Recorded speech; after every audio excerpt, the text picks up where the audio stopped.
presentation of Fox Sports. We are Fox. We are Ohio. Last night was a success for both the Tribe and the Twins. The Indians got a win to maintain their lead for best record in the league over the Astros behind a dominant 64-pitch effort from Danny Salazar. And with a little help from the White Sox, the Twins clinched a wild card berth and celebrated deep into the night. Today, these two postseason-bound teams conclude their regular season series next on Sports Time Ohio.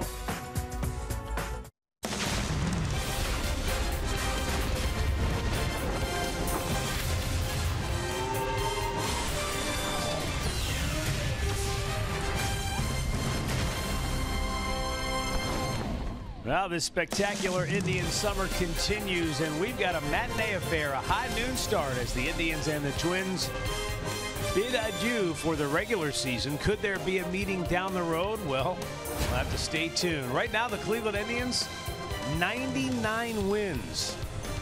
One more to get to that magic 100-win mark. Pretty good chance we'll see that. Tribe has 4 games remaining, including today's game against the Twins. Hi again, everyone. Matt Underwood alongside Rick Manning. Tribe got the victory last night, and then the Twins stuck around and waited to see if the Angels would win or lose, and in dramatic fashion, the Twins get into the postseason dance. Yeah, they had a late night last night, but Nicky Delmonico is going to end it in Chicago. His 9th home run of the year. It's a walk-off, and that puts Minnesota into the playoffs. No team has ever lost 100 and then go to the playoffs the next year, but the Minnesota Twins did this year. They had a long, late night, and you'll be able to tell tonight by their lineup that they're going to field today. Yeah, it's a little different looking Twins lineup. All right, now, if the regular season ended today, because there's still a few things that potentially could change this bracket, but this is the way it looks right now. And the Twins and the Yankees will play on Tuesday night. The winner of that game certainly will play the Cleveland Indians. And, you know, if Boston holds on, and their magic number is 2, then this is how it's going to look for right now. That's the only thing that's sort of up in the air in the American League. Will the Yankees stay in the wild card spot, or can they still overtake Boston? Yet to be determined. Remember, Houston goes into Fenway for a 4-game series against the Red Sox starting tonight. Well, the Indians have Carlos Carrasco on the hill this afternoon, and what a season he has had, looking for his 18th win of the year. Well, Carlos Carrasco has had a career year. When he comes out, I mean, he's been dominant all year long. He's really stepped up. He's going to get close to the 200 innings. He will not get there, but, you know, a season high in wins. He's at 11 wins on the road.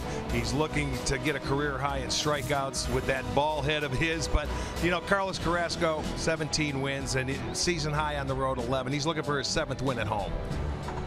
All right, so it's the Indians and the Minnesota Twins. We'll be back with the first pitch coming up shortly. Plus, Alan Jensen had the showstopper. Not only did the Twins clinch a postseason berth, but the Chicago Cubs are back. They clinched the NL Central last night. And Andre Knott has more on the Indians' quest to overtake Houston or maintain the best record in the American League over the Astros. Cleveland Indians baseball is brought to you by W.B. Mason, the official office supplier of the Cleveland Indians. By McDonald's, I'm loving it. By your local Toyota dealers. Visit buyatoyota.com. Toyota, let's go places. And by Nature Stone, the only concrete solution.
Regular season today here in Cleveland as the Indians will take on the Minnesota Twins. And yeah, check that out. Getting ready for today's game, huh? Well, it's sunny, Al. I mean, you got to be able to see, right? We need some eye black. No, you do. I'm fine. I know. You I are. have fighter pilot vision. Yeah, you do. He's Jensen Lewis. I'm Al Pulowski. Fighter pilot vision. Yeah. That's your best of the year. Yeah, Top Gun. Thanks a lot. Let's get to the showstopper for you. Last night, the Chicago Cubs, yes, they have clinched the National League Central. They're the first World Series winner since 2012 to return to the postseason. Yeah, third straight postseason for them. Back-to-back NL Central titles. They've scored the most runs in Major League Baseball since the All-Star break at 379. This was a team that, yeah, they definitely had a World Series hangover in the first half, but it doesn't matter now. They're back, and they are locked in for a Division Series matchup against the Washington Nationals. All right, let's send it upstairs to a couple of guys that also need no face painting at all for today's game. Matt Underwood and Rick Manning, who have the call. Fellas. We have dental surgeon vision up here in the booth. Dental surgeon vision. Nice, boys. We are ready to go on a beautiful afternoon for baseball. Indians and the Twins putting the wraps on the series. But interesting to see how the Twins come out. It's a completely different lineup. Understandably, Paul Molitor giving most of his regulars the day off after they celebrated into the wee hours of the morning their berth in the American League postseason. And why shouldn't he? I mean, they're the first team ever to lose 100 games one year and come back and make the playoffs the very next season. So congratulations to the Minnesota Twins. Number 54, Irvin Santana, will be on the hill. So that will be a challenge indeed for the Indians here this afternoon. Tribe's trying to hold on to the best record in the American League. They have a very slim lead over Houston. Does it matter? Does it matter to the players? Here's Andre Knott with more on that. Thank you, Matt. And yes, congratulations to the Minnesota Twins, and watching them lose 100 last year and to be able to bounce back and do that, that's a great accomplishment for their organization. For the Indians, they're trying to win 100 games. It'd be only the third time in the organization's history that they'd be able to do that. Now, you asked the question, Matt, and I went around the clubhouse to find out. Winning and having home field advantage through the American League playoffs, how important is that to the Indians players and to the coaches? That's the question today posed in today's Hear Right Sounds of the Game. I don't know how much we're paying attention to them. I think we know it's important. We love playing here. I think we saw last year how awesome it can be. The fans are great for us, and we want to be here as often as possible. So that's really important to us. I think we're paying attention to it just because it's there, more than anything else. If we have an opportunity to do it, yes, but that doesn't become our main focus over making sure that our guys are healthy and ready for the postseason as well. We're going out there right now, trying to stay sharp, stay in it. We're trying to not get lackadaisical, not get content with where we're at. Everybody's going out there fighting and continuing to battle and continuing to grind, knowing what we're about to face in the next coming hopefully month or so. Well, in the Indians, look, the bottom line is during the regular season they have a better record on the road than they do at home. But as you heard Andrew Miller say, the postseason is a little different, and they fed off the energy that was in this ballpark last October. Well, they're not going to change. They're going to go out and try and win every game like they do every single day. So hopefully that it turns out that way, and we shall see. We'll take a look at today's Northern Ohio Honda starting pitcher. Carlos Carrasco on the mound for the Indians, trying to cap off a really good season for Carlos. In his last 6 starts, he's 5-0 with a 152 earned run average. This year, he's 2-0 against Minnesota in 2 starts. So he would like to end it on a positive note, I am sure.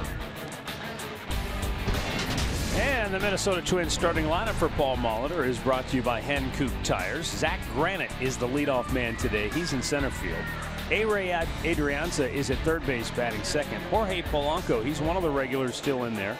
Kenny Vargas, Max Kepler, Robbie Grossman are in the middle. Jason Castro behind the plate. Mitch Garver is in left field, and Nico Goodrum is at second base. And with that, we are ready to go.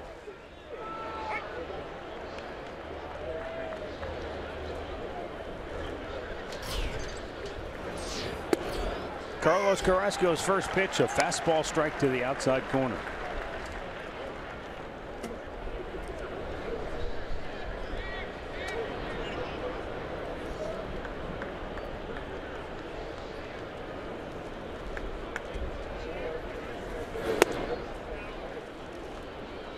One ball, one strike. Well, how about our game time temperature? In the series opener, it was 82. Last night, it was 73. Today, 64 degrees. Yeah. Slapped foul the other way and out of play.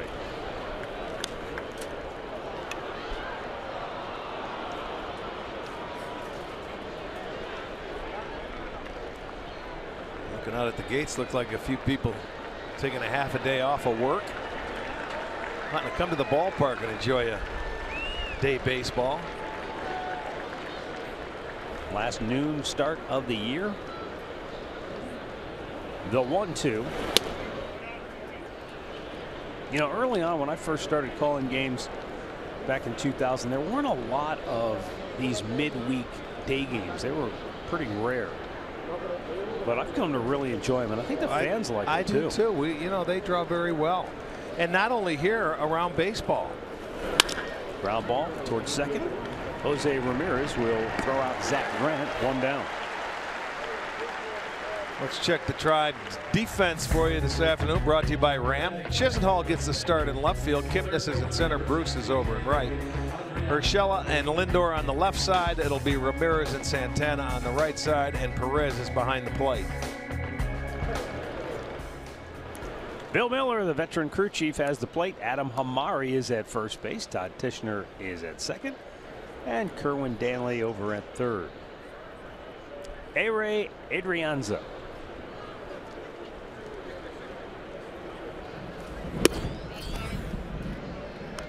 Looks at a fastball for ball 1.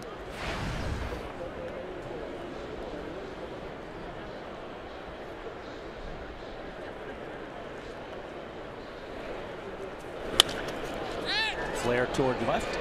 Lonnie Chisenhall there to make the catch. 2 down. Storylines brought to you by Wayside Furniture. Carlos Carrasco needs 5 strikeouts for a new career high. Irvin Santana is set up to pitch the wild card game for the Minnesota Twins, which will be Tuesday, assuming it will be against the Yankees. But the way the Red Sox have been playing lately, they're going to face a pretty red-hot Houston club. The Red Sox get beat up or swept and the Yankees take care of Tampa Bay, continue to roll. Who knows? Well, you don't. You play out the season, and we'll find out come Sunday. But starting this road trip, you talk about Santana matching up against the Yankees. He matched up with them earlier. The start of this road trip when Minnesota, they were in New York. It was a 2-1 game that the Yankees won. It was really a good ball game, so he'll get a chance at redemption his next start against him.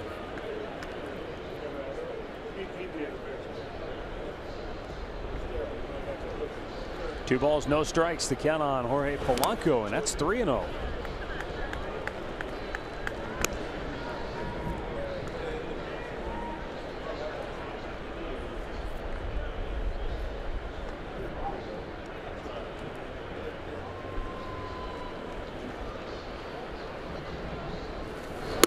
He missed on 4 straight, and a 2-out walk will bring up Kenny Vargas.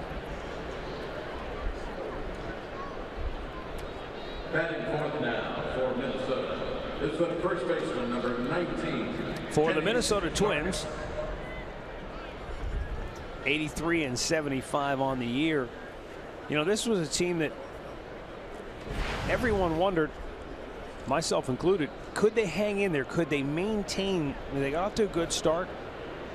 They were in first place for the first half of June, and then started to slide a little bit.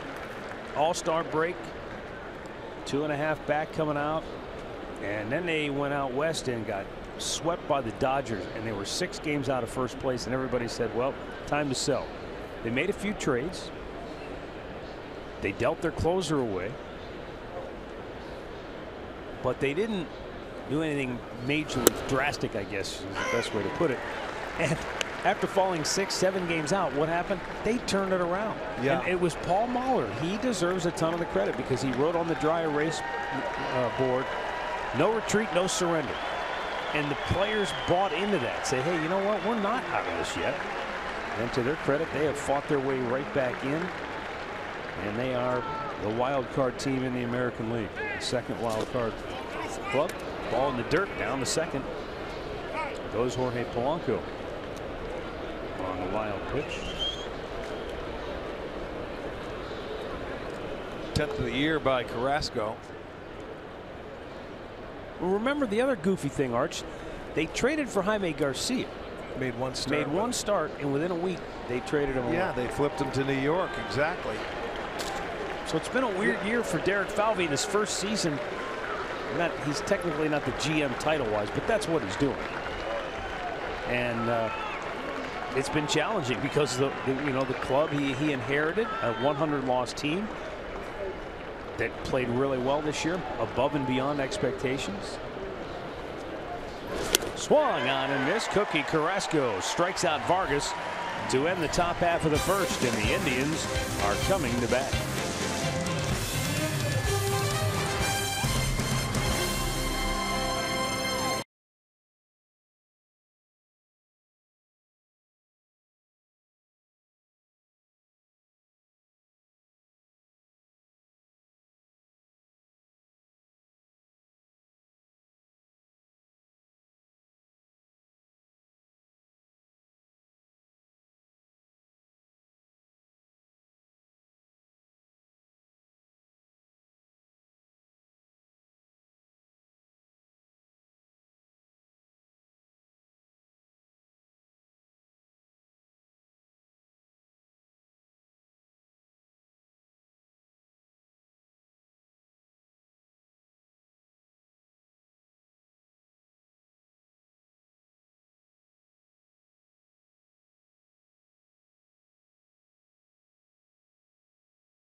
Minnesota pitchers headed to the bullpen. The gaggle of bullpen pitchers. That's amazing.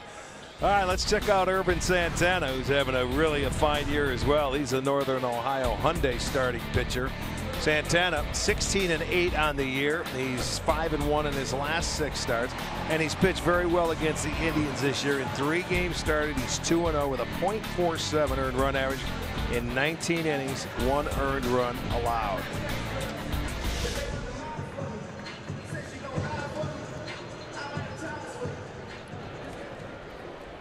So Francisco Lindor steps in to lead off for the Indians. He's gone 2 for 8 in the series.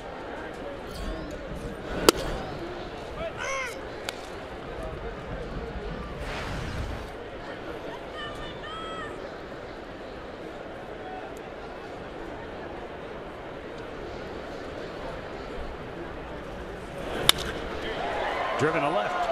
Garver back, and he makes the catch. 1 down. The rest of the Tribe starting 9, Jason Kipnis, Jose Ramirez, then it's Edwin Encarnacion, Jay Bruce, and Carlos Santana. Lonnie Chisenhall back in the starting lineup, batting 7. Roberto Perez is 8. Gio Urshela at third base, batting 9.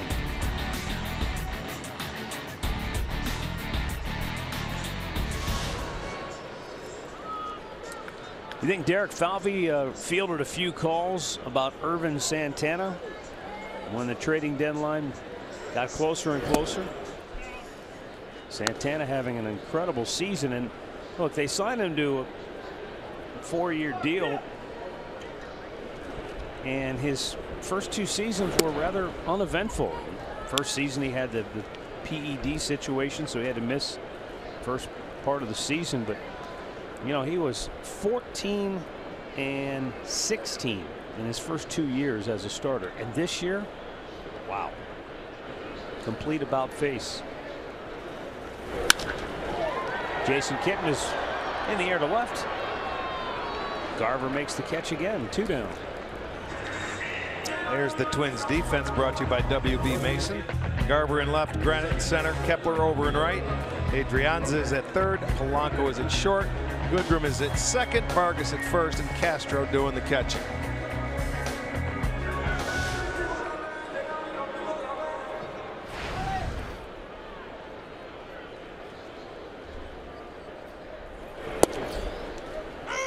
Jose Ramirez taking a strike, 2 for 9. Couple of doubles in the series, and Santana, or rather, excuse me, Ramirez now with 53 doubles on the year. Kia in the driver's seat. George Burns holds the club record with 64 doubles back in 1926. Tioga George. He was actually born, George Burns, in Niles, Ohio, but grew up in north central Pennsylvania. And it's kind of a neat story in that he broke the record of Tris Speaker while playing for Speaker. Speaker was the player manager for Cleveland back in the 1920s, and when Speaker set the record in 1923, 3 years later, Burns broke his record. Why wouldn't you? Tris Speaker was a heck of a player manager. I mean, he wasn't a guy just kind of playing off the string. He was a really good player while he was managing in the 20s. Back in those days, that's when the player managers were around, you know, when they were young. More of them. Napoleon Lajoie, of course, a player manager in Cleveland, very popular. They nicknamed the team after him. The 2-2 foul down the right side. I always loved Tris Speaker's nickname. We always bring this up about nicknames, how the art of the nickname is kind of lost. We have shortened versions of people's names, but the Gray Eagle, Tris Speaker, that's a great nickname. The 2-2. A little low, full count.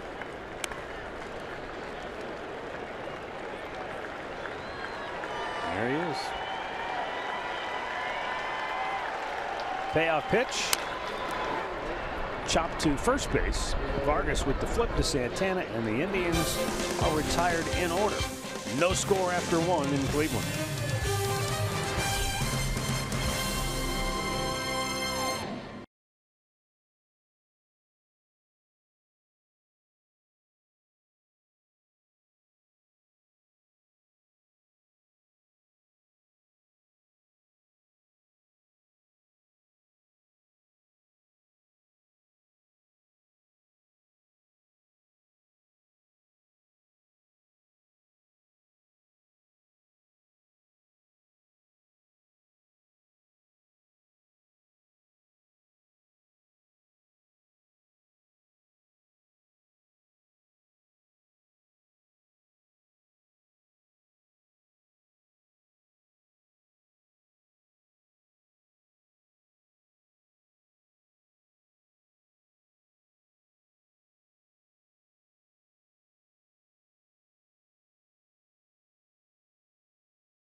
Field. Carlos Carrasco goes to work against Max Kepler, Robbie Grossman, and Jason Castro.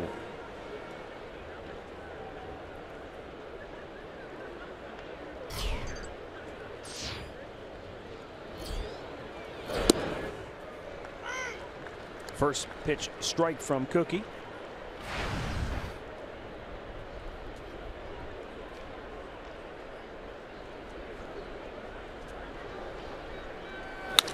Kepler with a liner pass to diving Santana. That's in the right field. Bruce cuts it off. And Max Kepler has his 3rd hit in the series. Well, good low ball hitter. And he's going to drive one right past Carlos on the backhand side. He couldn't get to it. Hit it very hard. So the first hit of the ball game off the bat of Max Kepler.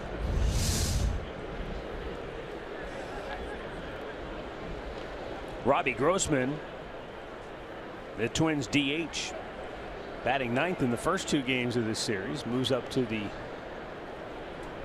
6th spot. The new look Minnesota lineup. Tribe can't turn a double play, but they get the force. One away at second base. Just wasn't hit hard enough. They had to wait back on that high hop.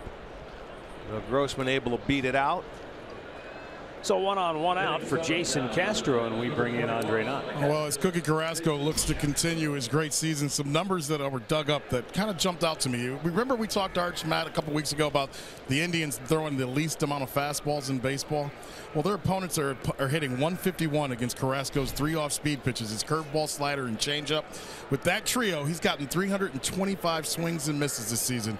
You would think a guy throwing 95, 96 miles an hour, you get a lot of swing and misses with the fastball, but the off-speed pitches have been huge for him this season. That is amazing because he has a good life to his fastball, and it moves as well.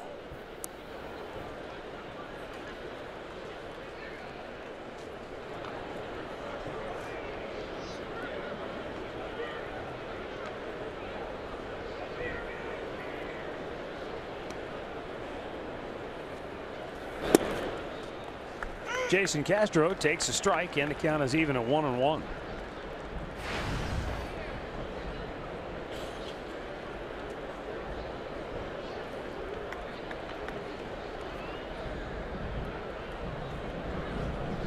No score, second inning.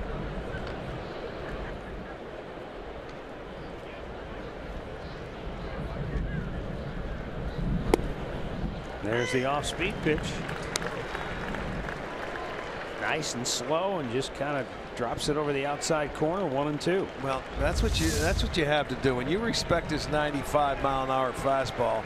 You know, a lot of times you're not sitting for that in a 1-1 count. You're looking for the heater. But when you can throw the off-speed pitches like he does the changeup, that curveball, or that slider for strikes, that puts you in a hole and it puts you on the defense as a hitter.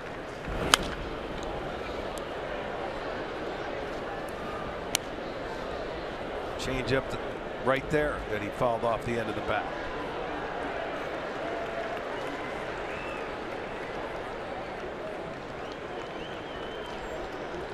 Mitch Garver waits on deck.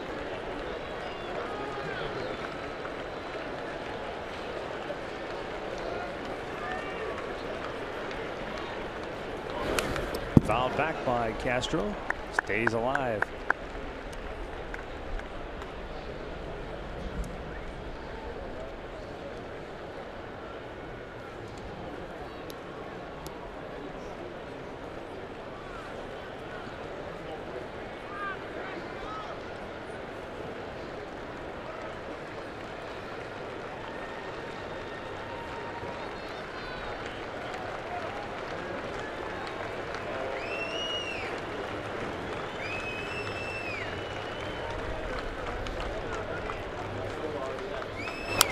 Foul back. You know, we always say to win the Central, you have to win in the Central. And the way the season started out, I didn't know if that was going to be possible. The Indians were 14-15 to start the year against Central Division opponents. Since then, they've gone 33-10. Yeah. Talk big about turnaround. Yeah. Whew. Well, you know, after the year they had last year, you get to the World Series and you come back and you know everybody's looking forward to playing against you. Second strikeout for Cookie. And you know they're ready for you, but they played them tough early, but they picked it up. There's the good breaking ball, slider down, swing over the top. Second strikeout for Carrasco.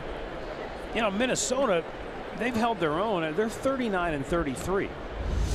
Not dominant necessarily, but very good in the division, and I think that's a big reason why they are in the position they're in. Minnesota, you know, 16-17 against the West, 15-18 against the East. They did really well in interleague play. They went 13-7 against the National League, while the Indians were at the other end of that spectrum. Yeah, but they struggled, 6-14. Yeah. But Minnesota, they've been at 500 at home, but they played well on the road too. You know, sometimes it's hard to figure out. They'll probably get over that 500 mark. They're going home for a weekend series against Detroit. and they just won a 4-game set against Detroit on this road trip before coming here. But playing against the Twins as we have for so many years, you know that's an organization, a team that'll never quit. I don't care who's managing, who's playing. It's a good organization. They love their baseball. And Carlos Carrasco loves his strikeouts. 215 on the year. A pair of Ks here in the second. No score in Cleveland.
One mobile app for live Indians baseball.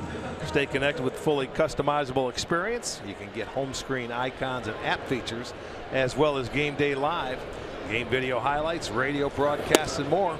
Download MLB.com at bat today.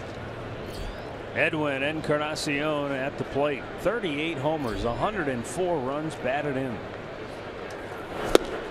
And he has been some kind of hot in this series. 5 for 6, a homer, 5 runs batted in.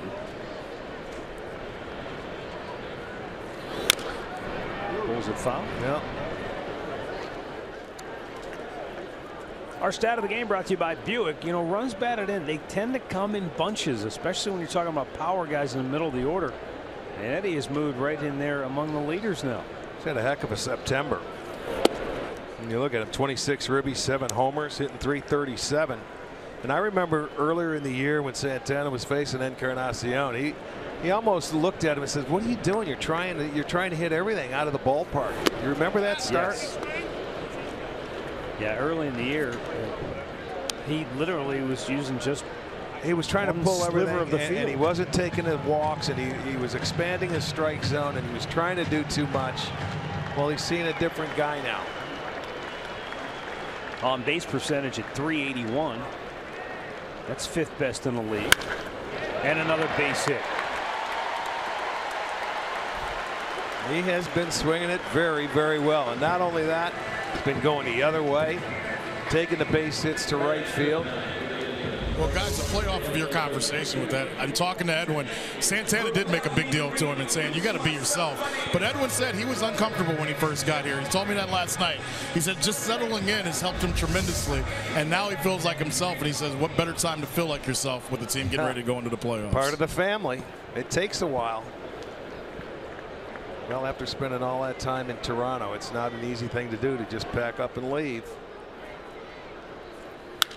Jay Bruce with a high fly ball to center field. Zach Granite will make the catch.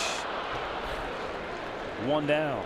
I think also, playing off of Andre's conversation with Edwin, he looks like a guy who was either one of two things, Rick, early in the year. He was either one, trying to make everybody believe that he was worth every penny they signed him for, or two, he was trying to overcompensate for a lineup that was struggling collectively as an offense. So I think he was putting too much emphasis on himself, trying to do it all. And when he finally got into that, hey, I'm going to take my walk, I'm going to let somebody else do the dirty work. Myself. If they're not going to pitch to me, I can't help by going out of my strike zone, going chasing bad pitches. But it goes to show you, when you're out there and you sign a free agent deal and you make the money, what kind of pressure you could put on yourself. Oh yeah, wanting to do more than you're capable of doing. And it happens all the time. It happens to a lot of different players. Guys, I still go back to the weekend in Minnesota when we finally saw the real Edwin. If you remember that weekend, he was batting fifth. Yep. And Tito had moved him down. He hit a couple balls up into about the third deck in Minnesota. They stopped pitching to him. To me, that's when this offense changed. And it became the offense that we've seen for the last 3 months. Yeah, and he carried that into Baltimore, too. Remember, he socked one up into the upper tank there, too. Well, and he's had a very good year against the Twins. Down and in, 2 balls and a strike.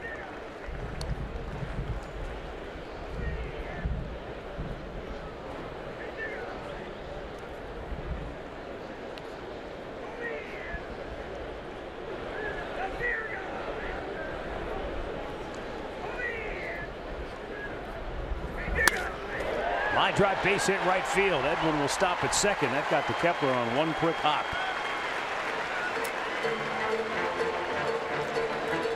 Santana's swinging it very well as well.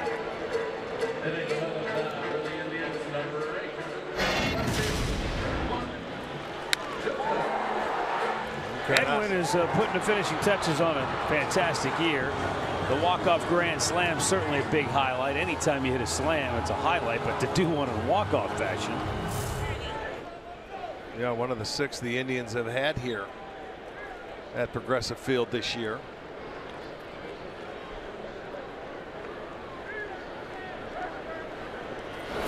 Irvin Santana misses outside. Lonnie Chisenhall is trying to work himself back into shape.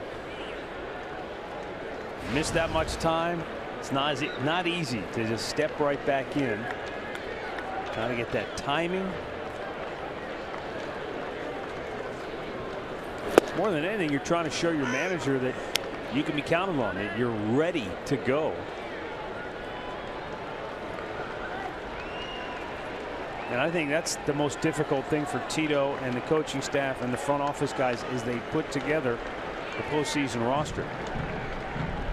The 1-1 is you're balancing track record.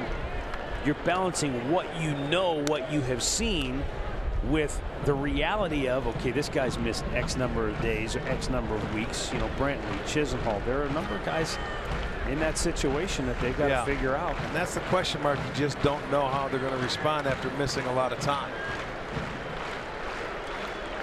The 1-2. Swung on and missed. High fastball got him. First K for Santana, 2 down in the inning. He elevated after he went down and in. He changed the eye level to Chisenhall here and went high fastball above the belt, and that's kryptonite for a lot of left-handed hitters above the belt. So the second out of the inning and his first strikeout. And Roberto Perez coming to the plate. That was the Indians' 1,400th at bat of the season with runner in scoring position. Second to the Astros for the most in baseball. Got a piece of the bat on the check swing. Strike 1.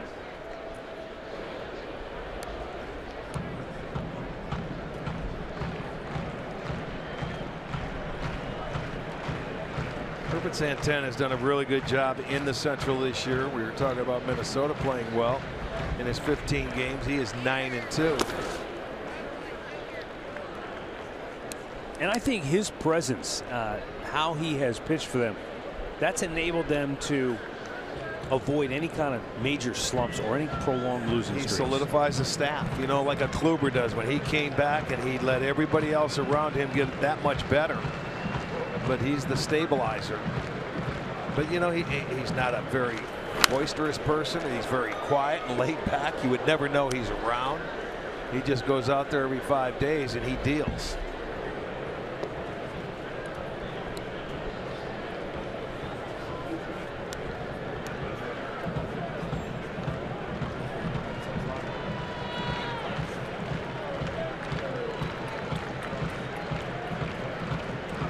2 on, 2 out.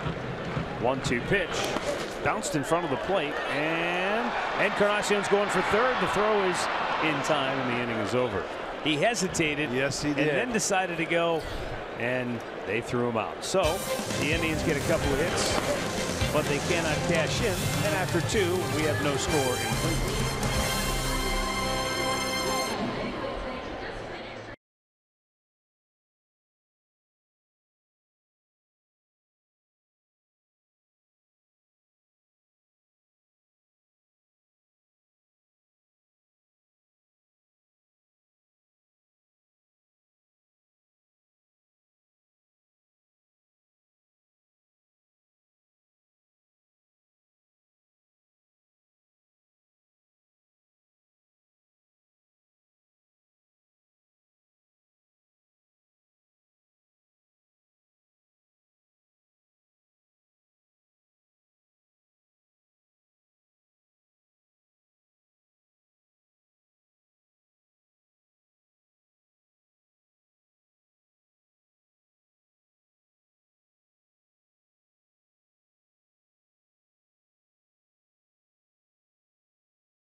Bit on the cool side, especially if you're in the shade.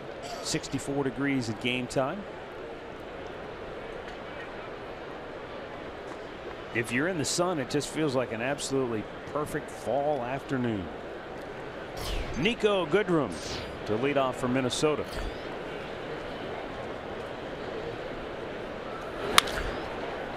Slaps it out of play. Goodrum 1 for 12 so far in big league action. It's his first foray into the ultimate level of baseball. Swing and a miss. At AAA Rochester this year, he hit .265 with 13 homers, 66 runs batted in. Second round pick back in 2010. And he is out quickly. Yep. Santana with 4 strikeouts, 3 of them consecutively here in the game. Great clip of the game from last night. Danny Salazar. He was electrifying. Great fastball, great changeup. He was in command from the get-go. And Terry Francona said afterwards that Salazar's performance certainly gives them options as they look toward the future. Yeah, it was very good last night.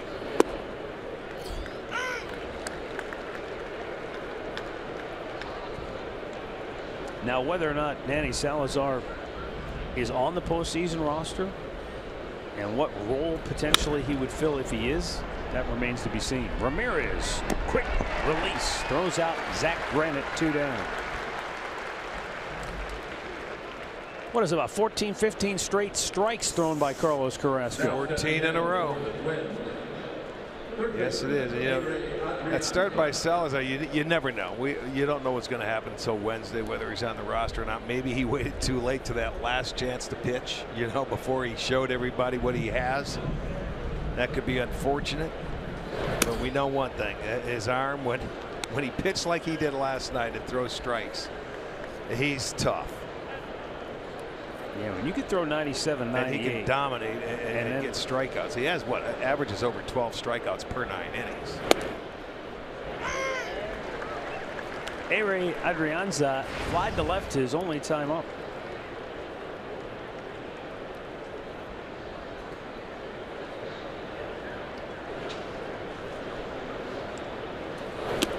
down and in.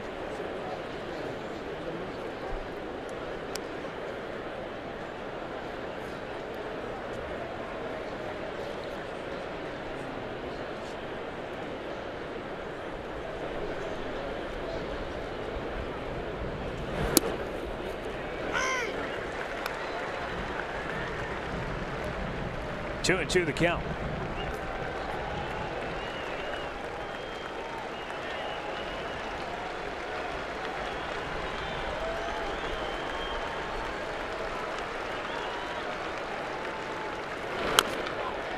And he got just a little piece of it.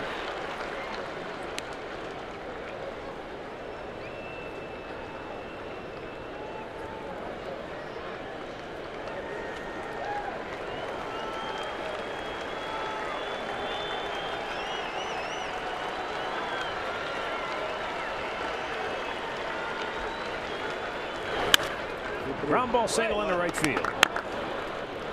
And the Twins have their second hit of the afternoon. Well, download MLB's free ballpark app to securely manage your tickets and skip lines by gaining access to our mobile-only gates. Plus, unlock special offers from our partner KeyBank and more. Visit Indians.com for more information. Jorge Polanco drew a walk his only time up in the first inning, and it was a 4-pitch walk. The only bout of wildness we've seen from Carrasco.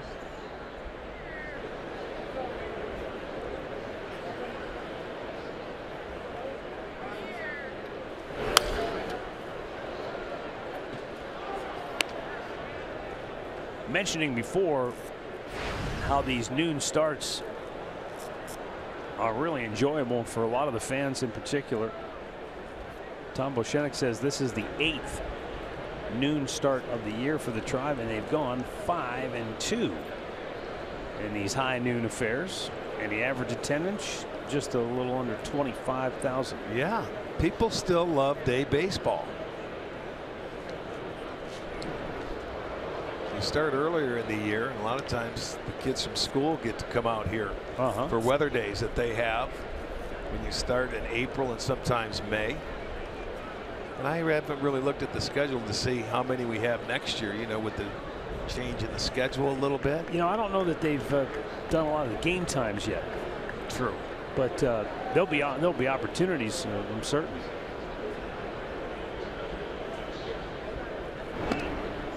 But you're right. I mean, I don't know that it's a different crowd that comes to the day games, but think about it.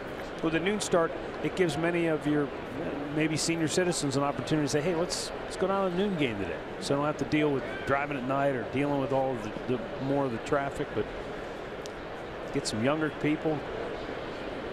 I think they've been awesome. I certainly do enjoy them. I think the players may be the ones that don't.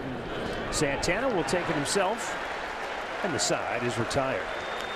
Middle of the third, no score in Cleveland.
reminder to stay tuned later in the game for Miller Time, brought to you by Miller Lite. Roberto Perez will lead off the home half of the third for Cleveland.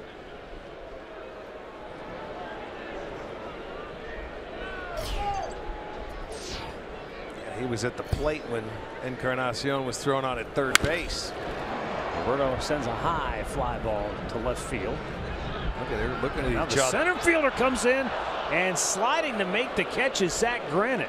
Well, I don't know why Mitch Garver gave up on that ball. I could tell he didn't see it. You think that's what it was? Absolutely. He was looking in the sky. He was lost. Well, Granite saved the day then. That's a heck of a play. Yes, he did. He came out of nowhere. Watch it. Watch the left fielder going, all right. He was looking for the shortstop. He didn't want any part of that baseball. And he would not have caught the baseball.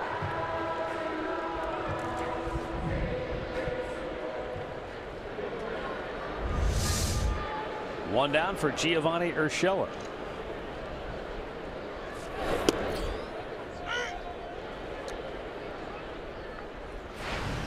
Gio has gone 1 for 3 in the series.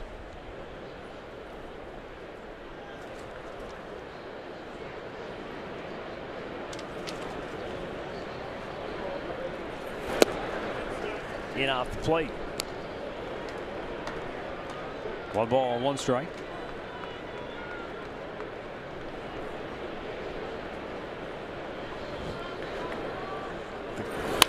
And a line drive single to left for Gio. Garver cuts it off. And the Indians have their 3rd hit of the day.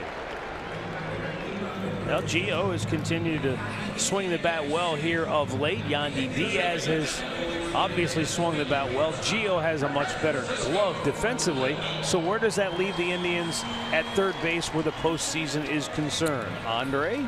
Well, that may be one of the toughest decisions the Indians have to make, because do you play defense being more important?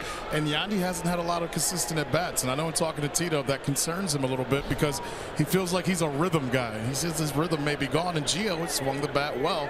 And remember this, Gio has been willing to play second, shortstop, even first base. Little squibber toward third. Adrianza goes to second, and they just do get the force. He almost threw that in the right field. 2 down. And I would just say that versatility that Gio has brought may surprise some people when they put the roster together, because they like that he can play multiple positions, where Yandy basically is just a guy that's either going to play third base or DH right now. Yeah, I just think, as the old wisdom goes, in the postseason you want your best defense. Right. And maybe it would be one thing if Yandy was hitting 350 as he did when he was leading the International League at the time of his call-up. Maybe it would be different, but maybe, hey, Andre, is there a spot for both of them? Right. Well, that's, Eric Gonzalez will play into that as well, and he's another guy that can play all over the field. I agree with you on Yandy, but the question I would say, okay, it's great to have defense, but it'd be nice to have a right-handed bat that you could bring off the bench late in the game that they could get a big hit for you as well. So I think I know in talking to the guys and talking to the coaches, that's a tough decision for them right now. And they don't know exactly who and how they want to do the third base position, but pay attention to who plays over the weekend. Seeing Gio in there today opened my eyes a little bit. Rick, the other thing that plays into this is in a best-of-5 series, fly ball left field near the line. Garver again very tepid going after the ball, and Polanco's there to make the catch and end the inning. We'll continue the roster conversation when we come back. No score through 3.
Drama and thrilling plays. The 2017 Major League Baseball postseason begins October 3rd.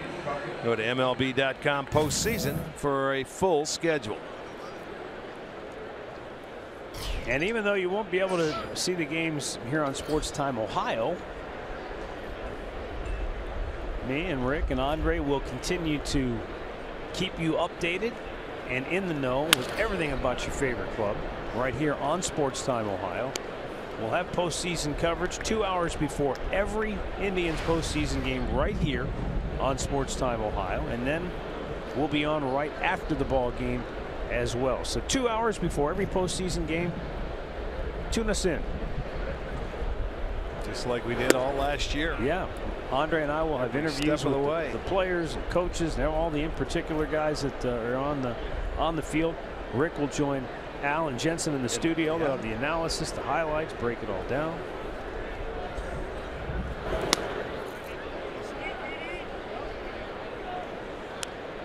Kerwin Danley says he did not go, and Kenny Vargas has a 2-1 count.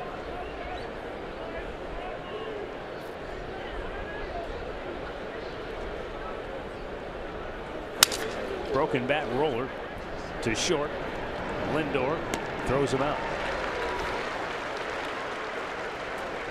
Now, will you be on before games with Bruce? Yeah, it'll be 2 hours. You know, we'll go right out of the studio there. We'll be going to you and Andre at the field or wherever you may be. Down here, unfortunately, I wish we would be in our perch in right center. That would be fun.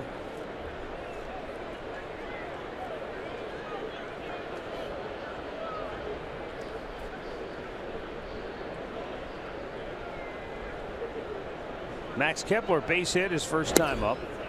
Takes the pitch outside. Carlos Carrasco has given up just 2 singles, one to Kepler and one to Adrianza. Fouled back, 1-1.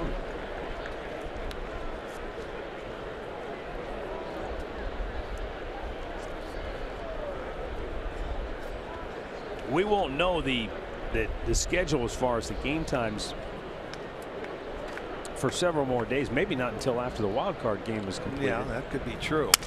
Ground ball hit towards third, and Gio with another dynamite play defensively. Boy, he ranged a long way to his left, actually cut in front of Lindor and made a nice play with the off-balance running throw. Well, he realized as he's going over to get that ball, I got to hurry up and throw this because I'm going away from the play.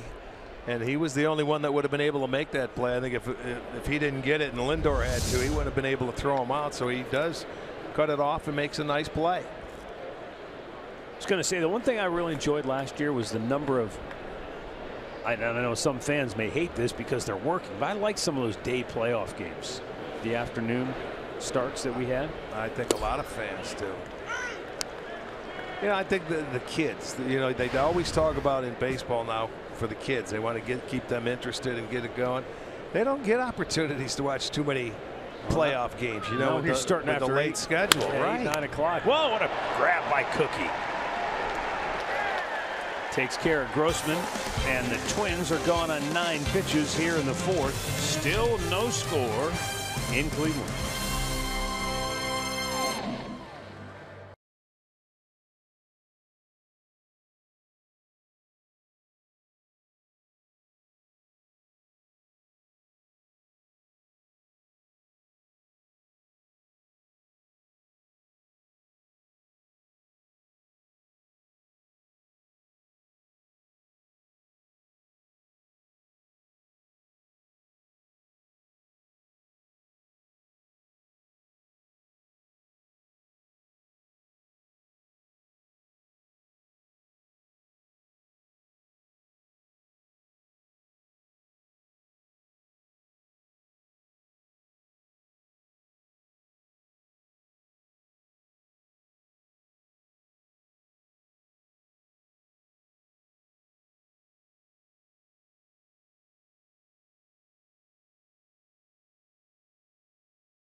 It's 8 days until the Blue Jackets opener.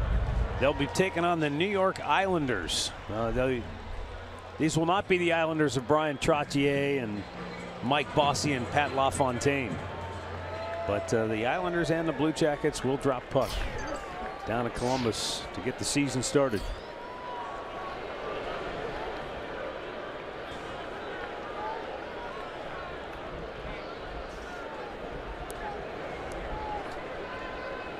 Jose Ramirez will lead off here in the bottom of the fourth for Cleveland. Takes a strike. Ramirez bounced down his only time up. He stayed inside on Jose in that first at bat. Didn't want to give him a lot of swinging room.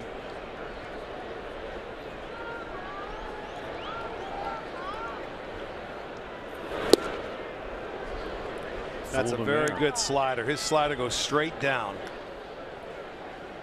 When you watch the break, starts right there on the inside corner. You see it go straight down. Nice break to it. Fly ball, shallow center or right, and then comes Kepler, and he'll be there to catch the ball for out number 1. T-Mobile, deeper coverage. All right, so who do you like for American League Manager of the Year? Terry Francona closing in on 100 wins. Molitor, who has done something that's never happened before in baseball. That's going to be a good. I mean, A.J. Hinch has had a terrific year when you look at it. Yeah. You know, so all the voting will be done, what, before Sunday.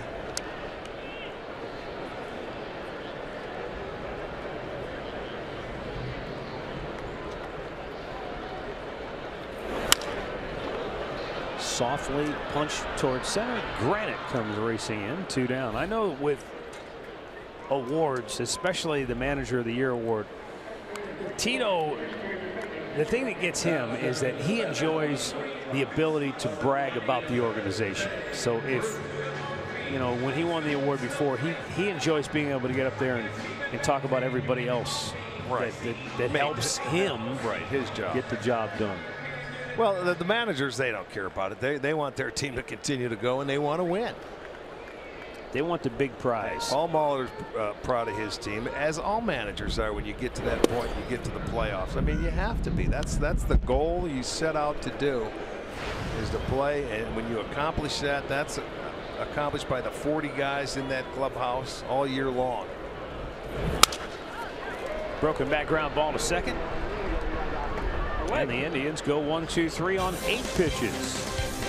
4 complete, no score.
Baseball is brought to you by Levin Furniture. For the best deals on furniture and mattresses, shop Levin's. And by Cleveland Clinic, Express Care online. Download it now for free. A beautiful day here in downtown Cleveland. No score. 5th inning. Jason Castro will lead it off. He struck out his only time up back in the 2nd inning.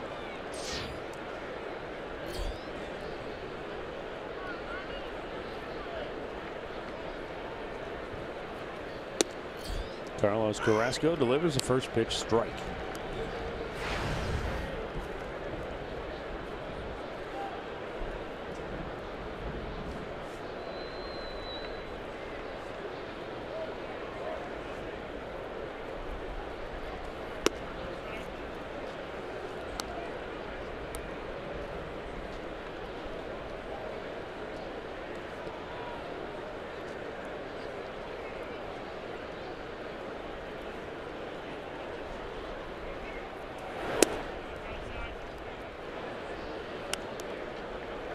Castro 2 for 5 in the series.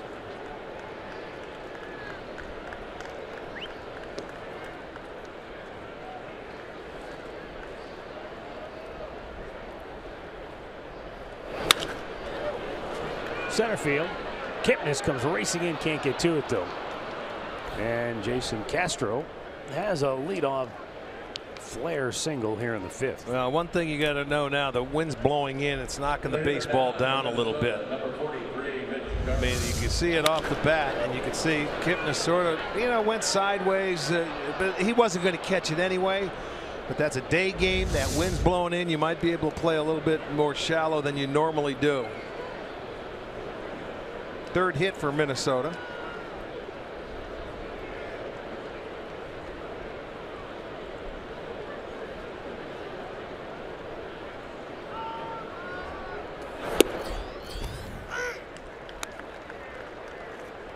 Carrasco comes right back with a first pitch strike.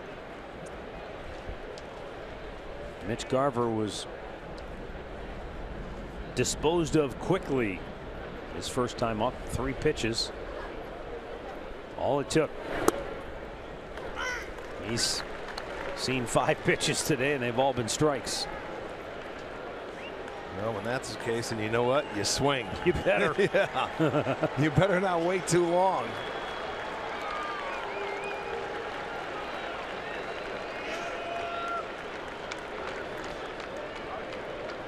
Two-strike pitch. A little bit outside.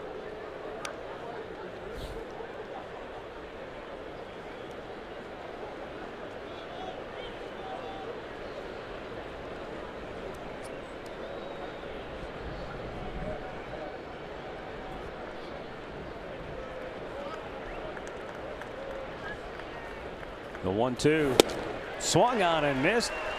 Carlos Carrasco has struck out 5 and now has a new career high in strikeouts with his 217th of the year.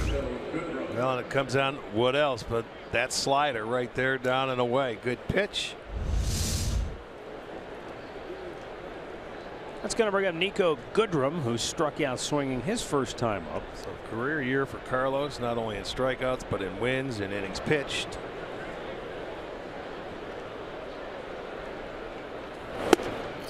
Goodrum comes up empty.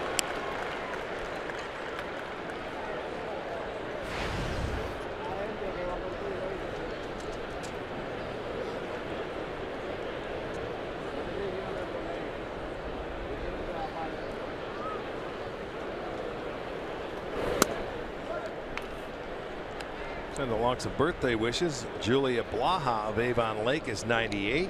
James Turco is turning 89. And Claire Truman of Menor, big Indians fan, celebrating their birthdays today. Congratulations. Happy birthday.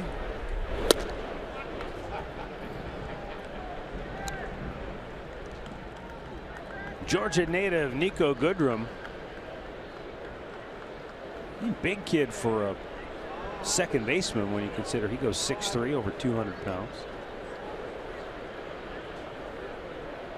So Jonathan scope. I was just going to say that's who he kind of reminds me physically. That frame.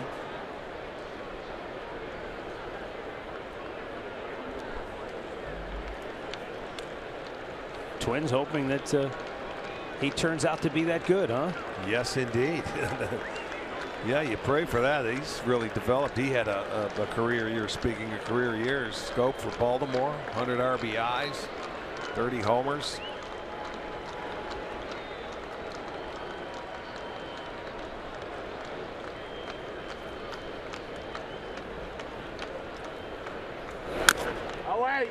Gooderman is 8th year of professional baseball. Second round pick back in 2010.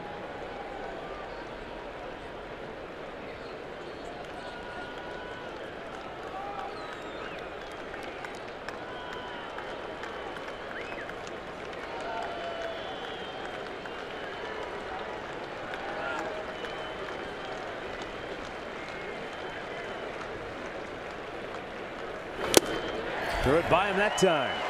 Back-to-back Ks for Carrasco here in the 5th. And he has struck out 6 on the afternoon. He went with a nice four-seam fastball inside. You see where Perez is sitting away? Well, that ball went inside and he blows it by him. So back-to-back strikeouts here in the 5th. Back up to the top of the lineup. Zach Granite 0 for 2 has grounded out twice today. And he chops one up the gut. This one finds a hole. Castro going to third. And the Twins have runners at the corners with 2 down.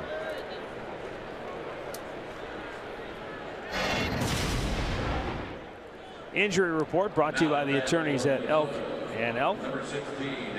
Adrian Gonzalez with a back injury will not be back for the Angels, or for the Dodgers, excuse me. And then Matt Cain says he's going to hang him up. That makes his final start Saturday. He's had some arm issues for the last couple of years.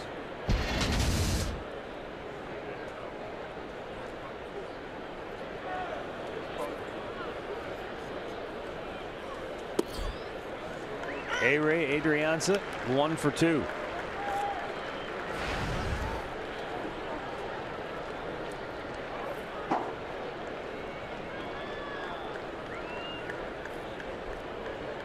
Adrianza out of Venezuela, originally signed by the San Francisco Giants.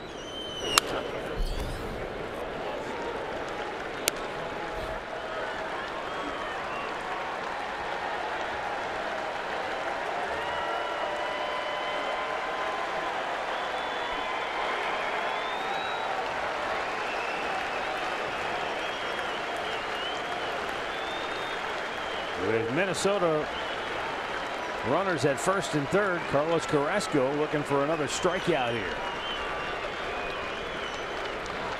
The 0-2 up and away with that fastball.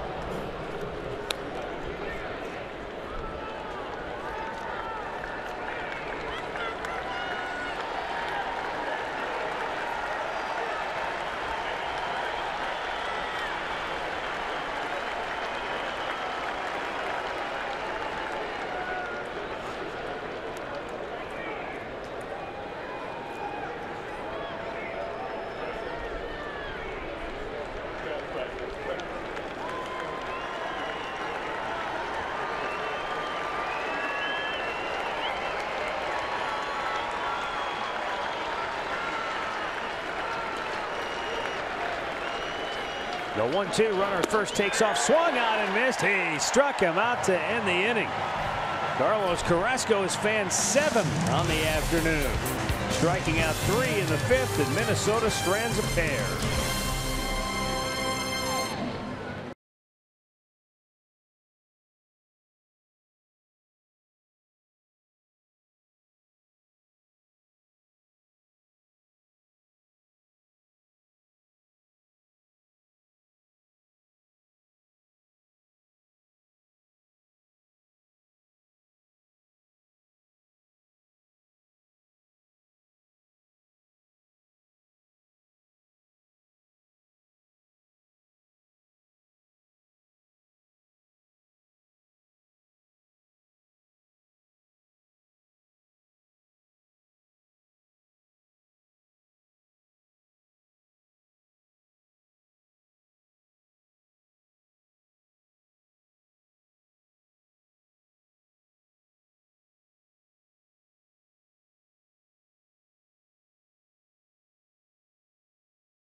zeros so far today. So has his counterpart, Ervin Santana.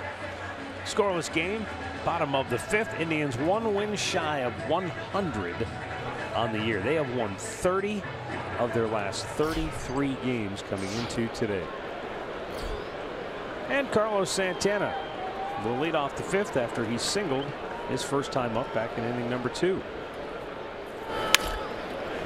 Routine bouncer to first base. Kenny Vargas with the flip. 1 down.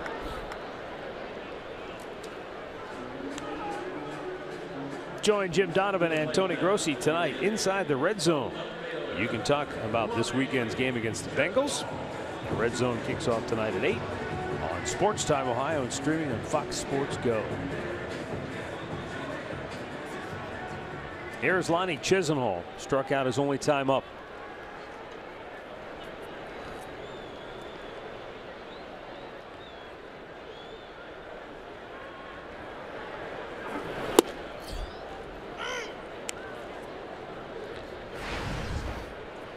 Ervin Santana with a fastball for strike 1.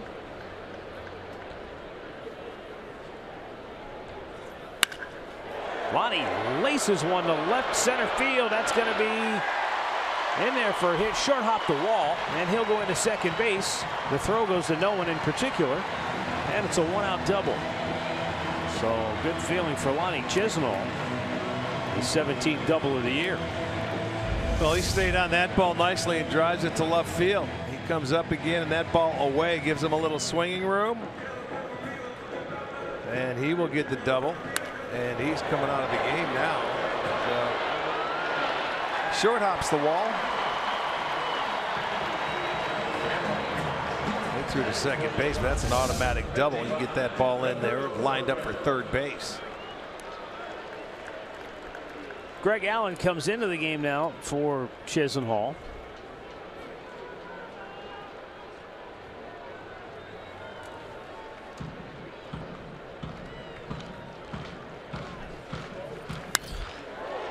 And Roberto sends a high fly ball down the left field line, but that is well foul.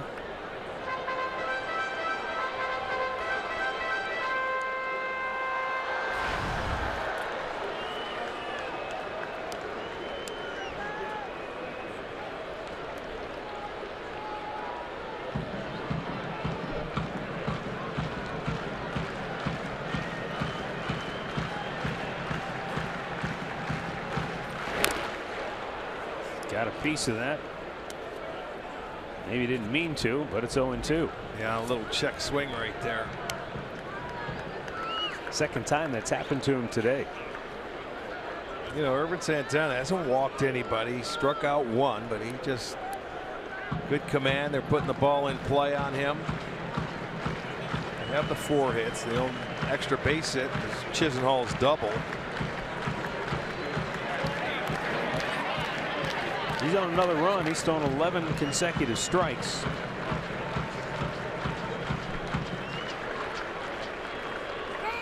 Both he and Carrasco have been strike throwing machines so far here today. Well, when you look at it, Carrasco, he leads the league in road wins with 11. Santana has 10. So they've both been very good on the road this year. It's right below us.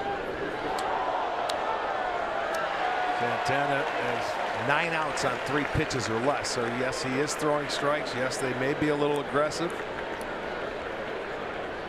And high fives go around for getting a souvenir.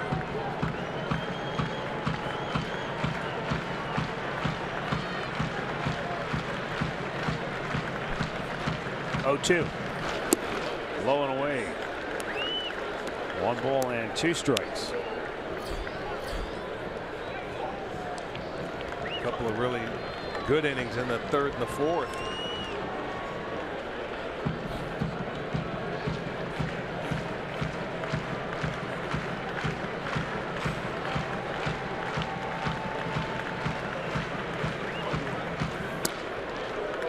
Up high, 2-2.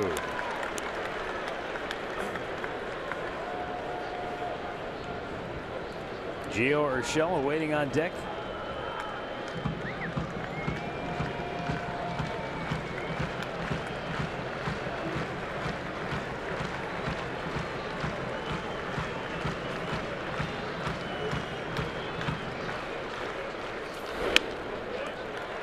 Missed again. Full count. Well, here's another at bat where Perez has worked his way back into it. He was down 0-2 quickly. A little check swing, and now it's a full count.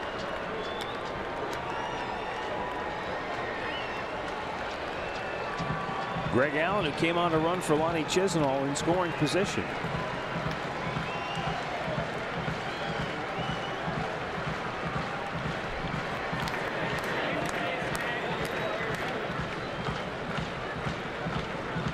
Payoff pitch. Broken bat bouncer towards third.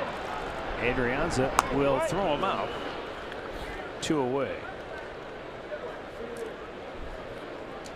And that'll leave it up to Gio Urshela to try to get the Indians on the board first here today.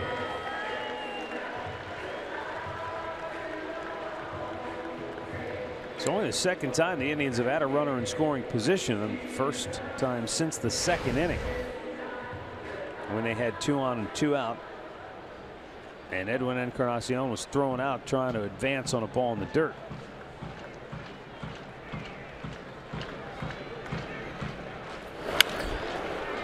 Popped him up, should end the inning. The shortstop Polanco calling off Adrianza. And after 5 innings, we have no score in Cleveland.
Postseason begins October 3rd. Go to MLB.com postseason for a full schedule. Can't wait. And we have received confirmation that your wish has been granted. Yeah, we will be at actually Alan Jensen's house. I'll be joining them out there if they give me a key. I got to get permission. They'll leave it under the welcome mat. That's fine. Either that or the flower pot. Ball in the dirt. Almost nailed Polanco. I don't know how it missed him. Skipped out of the way. Greg Allen stays in the game in left field. So where you normally see Alan Jensen for Indians Live before and after games, you'll see him here for at least the division series round. We know that for sure. We'll take it step by step. That'll be fun. I'll get a chance to watch you and Andre work from up there. I'll keep an eye on you too. There's a base hit in the left field by Jorge Polanco. Coming in now for the in-game recap brought to you by your local Toyota dealers. Carlos Carrasco for hits allowed. He has shut out the Twins through 5 innings, has struck out 7, and his counterpart Urban Santana has shut out the Indians through 5. He's given up 4 hits and has only struck out 1 batter, but he hasn't walked anybody. Yeah, both these guys throwing strikes and dealing.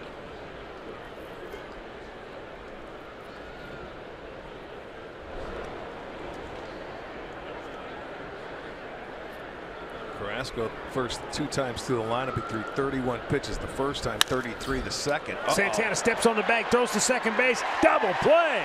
Yep, doesn't get any better or any easier than that. 165th double play turn by the Indians. An easy one hopper, just a step on the base. He's got a clean alleyway to throw the baseball, get it to Lindor for the 3-6 double play.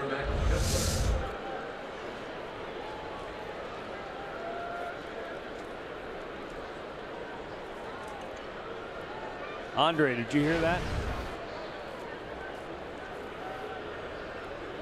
What was that? One more time. He's going to keep an eye on you and me. Yeah, right. I am. I heard it. I just went through one ear out the other. Yeah, well, I'll have my binoculars locked on you. Good. I was going to get you that eye surgery for the off season. Matter of fact, I'm going to be working with Ditka down the line for security, so you better be careful. Well, you better get another security guard. Glenn ain't helping anybody. You're the wrong gender, buddy. Me and Glenn are going to be partners.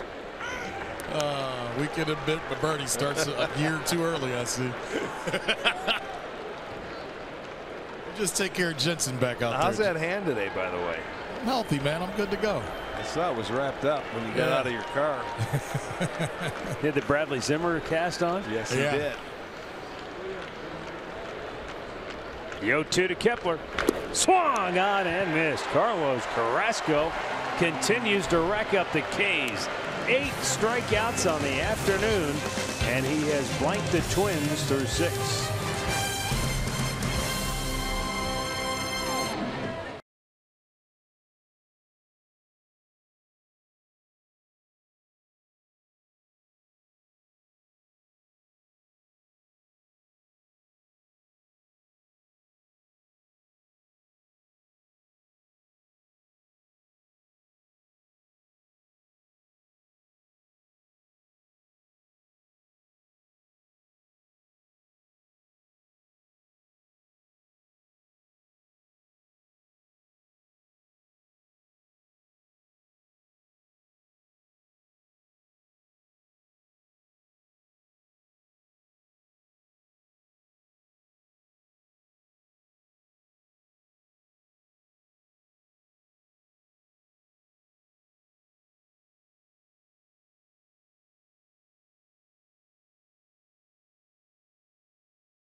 Have made the Cleveland Clinic call to the bullpen.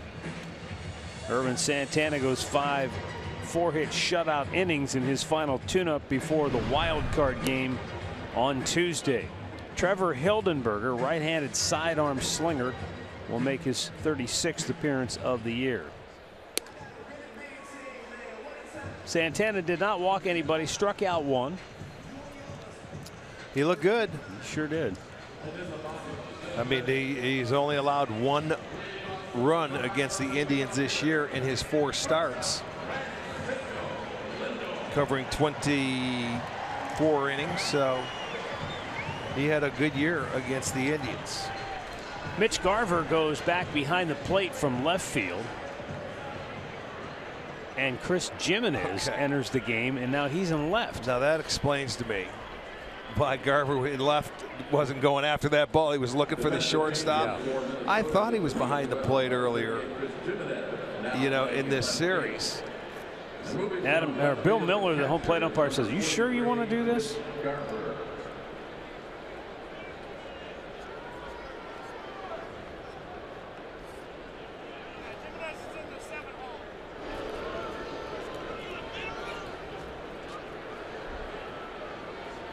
Top of the order for the Indians. Francisco Lindor is 0 for 2.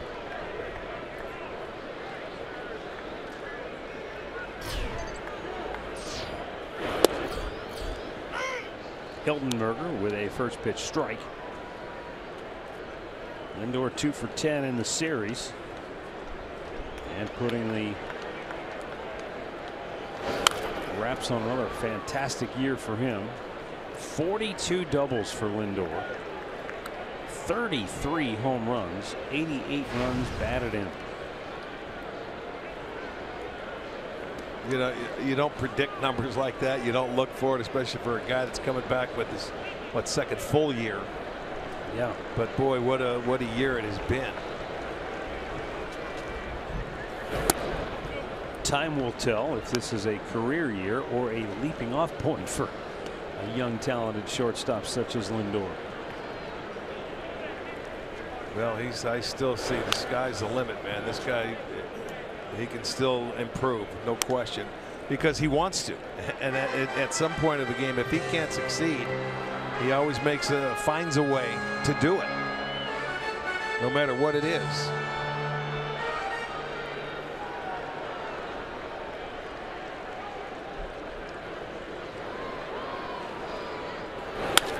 Shoots it foul the other way.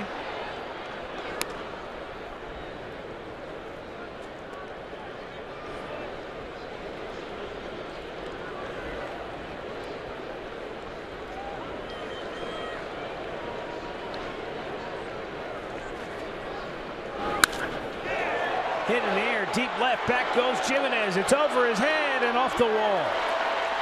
Frankie's going for 2.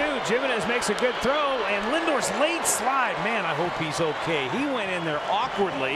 Yeah, he's got the big smile, so that would indicate he's all right. It didn't look that way as he went hard into the bag at second. Late slide. He might have, you know, hit a shin or something on that hard bag, but you know, he drives this fastball off the wall, and Jimenez just inserted into the game. Played it very well. Being a catcher to go out there, you could see the late slide. I don't know if he was looking at the play. He wanted this slide, or he was going head first and then decided to stop. Look at, he was going to go head first and they said, nope, I don't have to do that. And then changed his thought process, man, and that's dangerous. Jason Kipnis trying to wrap one down the left field line, but it's just foul. Kipnis 0 for 2, moving into the 2 spot in the order here this afternoon. Last night he batted 8th. Game before he hit 7th. Austin Jackson has been occupying the 2-hole, beginning the day off.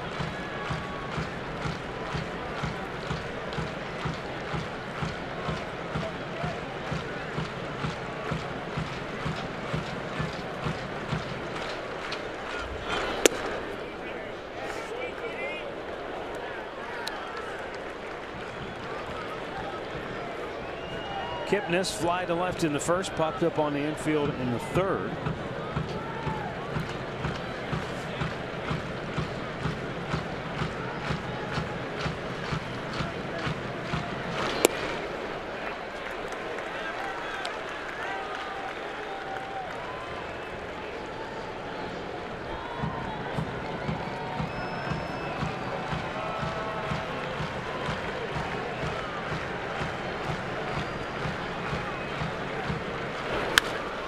Drilled deep right field. If it's fair, it's gone. It is out of here.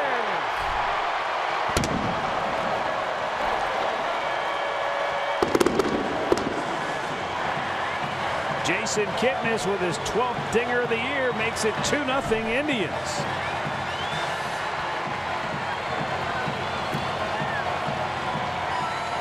Well, I'm sure that feels good for Kip. Got a breaking ball. It speeds up his bat. Watch it. Little changeup. He left out over the plate and down in his zone that he likes. So the 2-run home run will get the Indians on the board. They'll lead it 2-0 on Kipnis' 12th homer. Jose Ramirez looks at a pitch outside, ball 1.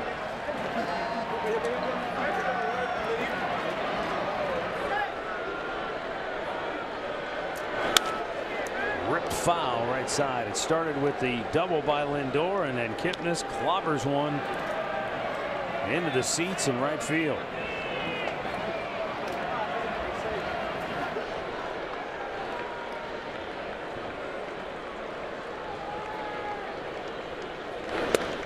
Outside. 2-1. 12th straight game for the Indians with a home run.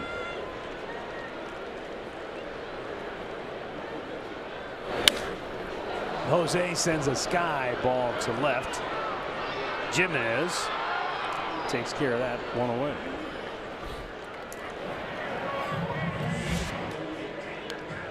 Jose Ramirez with 88 extra base hits, and now Francisco Lindor with 80 extra base hits himself. Fourth time in club history this has happened. First time since Albert Bell and Manny Ramirez back in '96.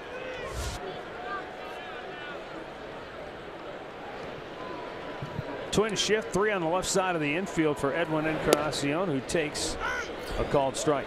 Well, Matt, as you guys showed that stat, a funny story that's running around the clubhouse this week is Jose's been telling everybody no one likes hitting like Jose Ramirez likes hitting. And finally, Frankie said the other day, wait a minute, man, I like hitting too. It's just not you that likes to hit a lot. Right. That's right. Everybody loves to hit. Right. Frankie said, I let him say it a couple times, and I looked around the room and I said, hey, man, we all like hitting, just not you. Well, I'll tell you what, in the hole, but it's cut off by Adrianza. 80 extra base hits in a year is a lot of extra base hits, boy. Speaking of, and this is, I know the MVP writers don't start tweeting me. Jim Ingram put this out yesterday, and I want to give this to you. Jose Ramirez coming into yesterday's game has 88 extra base hits. Aaron Judge has 76. Ramirez has struck out just 68 times, where Judge has struck out 204 times. I mean, when you look at those numbers, doesn't that show what Ramirez has done this year? I'm not taking anything away from Judge, but I think that's amazing. And when you look at those stats, well, it is an amazing stat. It's two different players. You know, one guy that's what 6'7", and another guy that's what's he 5'10", 5'11". Maybe in his shoes in spikes. You know, the other thing. I don't know, a lot of folks nationally at least have said basically it's Jose Altuve's award. And then they've kind of said, well, maybe Aaron Judge. I mean, Jose Ramirez just hasn't received the kind of recognition from people that I think he deserves. It's not that he's invisible. I think people are aware of him outside of Cleveland, but they're not really touting him for the award. And yet, if you look hard and fast at the numbers that he's put up this year, it's a very special season. We'll see when they vote. I can tell you that the MLB.com and their Spanish version is here this week. They're doing a special on Jose. They want more people. I know that MLB has finally kind of opened their eyes to what Jose has done this year. They're doing an article. They followed him around for a couple days. They're going to put it in Spanish and English. I think the eyes are starting to open slowly but surely, man. Yeah. 2 down here in the 6th. 2-0 Cleveland. The 1-2 pitch swung on and missed. Down goes Jay Bruce, but the Indians rise up here in the 6th inning. Lindor started it. Kipnis finished it. 2-0 Cleveland.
Brought to you by the injury lawyers at Elk & Elk. Proud partners of the Cleveland Indians. Call 1-800-ELK-OHIO. And by the stylish 2017 Kia Optima.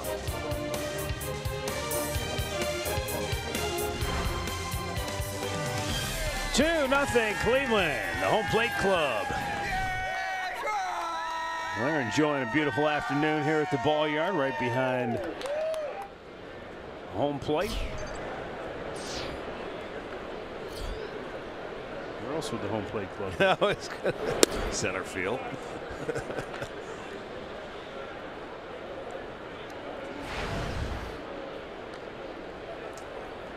Well, Carrasco's last 16 outs, either on the ground or a strikeout.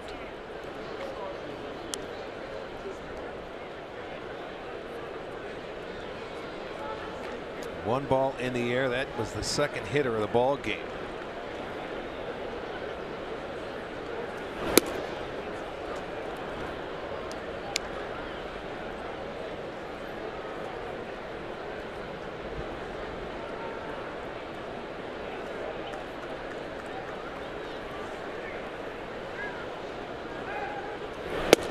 Paints the outside corner, 3-1.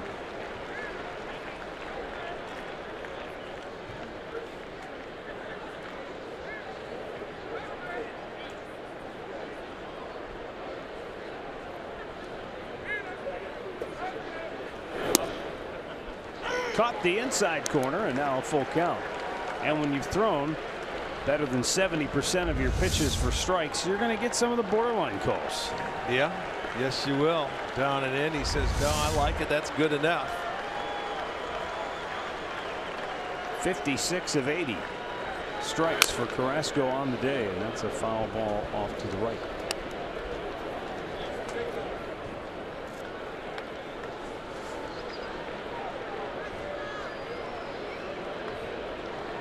Right-hander up in the Minnesota bullpen. Tribe's pen is quiet.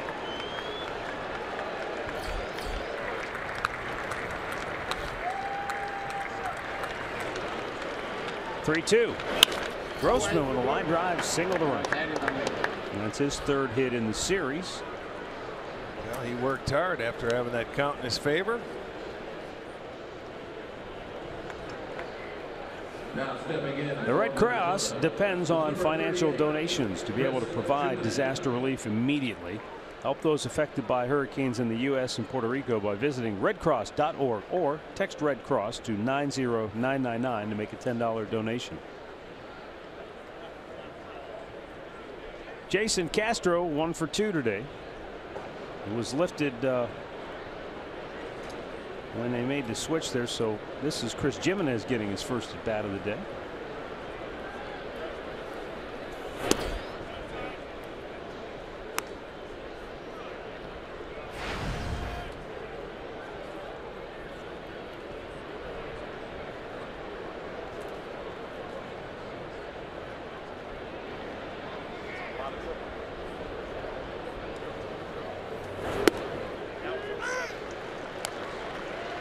A ball and a strike.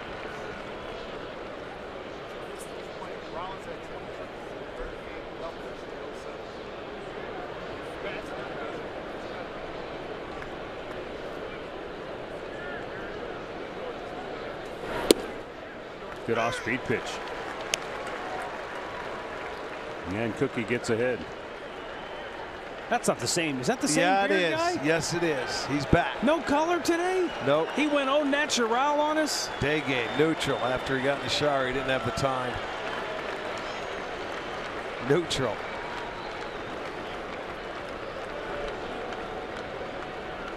He's had that different look, you know. Struck him out looking with the ball.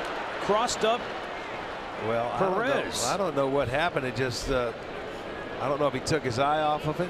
He tried to frame it. It was a called strike, and that ball just bounced out of the glove. So that's going to be a pass ball. That's a slider. I'm telling you, that crossed him up. Yes, I would agree with you. The way he went after it, you see, it was a slider. And the way Cookie came to home plate, kind of saying, you see him shaking his head. Yeah, I agree. He was crossed up. He did get the strikeout. It will be a pass ball, but it wasn't his fault.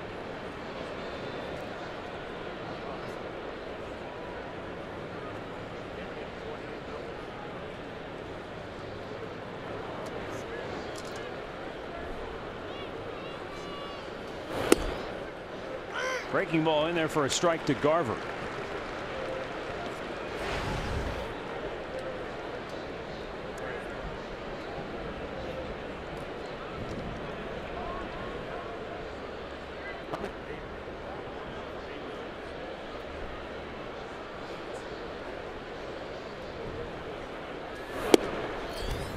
Strike call. 8 of the 9 pitches that Garver has seen have been strikes.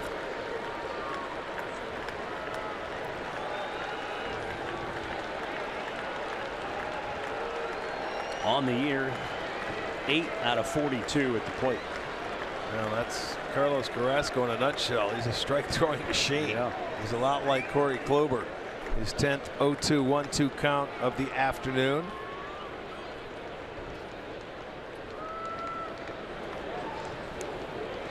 And Minnesota 0 for 9 in those counts. And Carlos has 8 strikeouts in that situation. So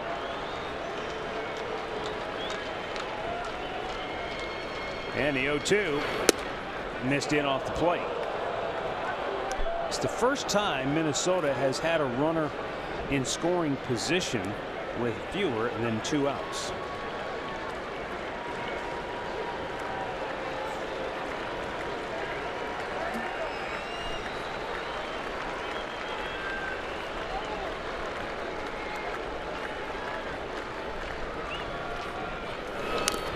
He did get a piece of it.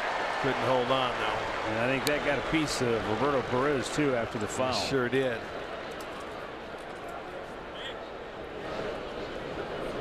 Catchers normally don't like to show any sort of pain or any sort of weakness whatsoever, but there are certain spots when a man is hit, you just can't help it.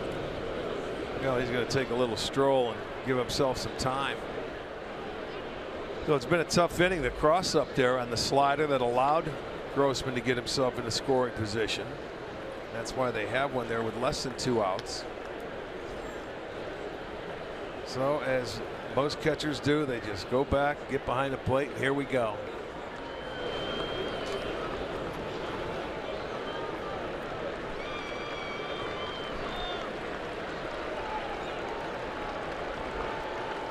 Roberto is ready. So is Carrasco.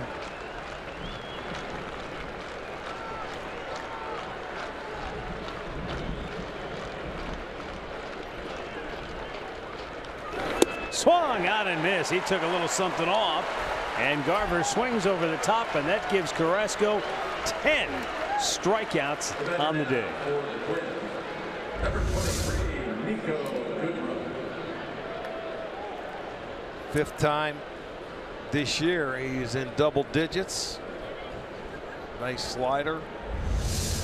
First time since August the 11th when he went 8 2-hit shutout innings against Tampa.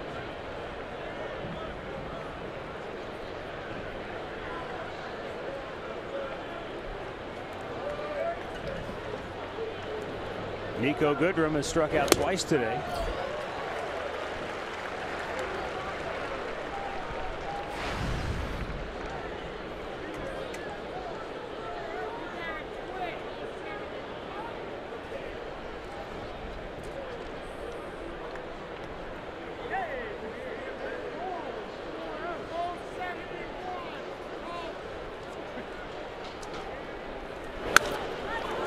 Pulls it down the line, foul, and it's 0-2.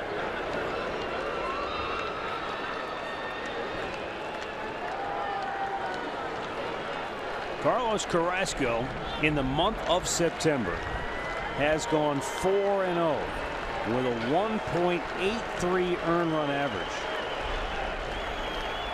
And this is his 6th start of the month.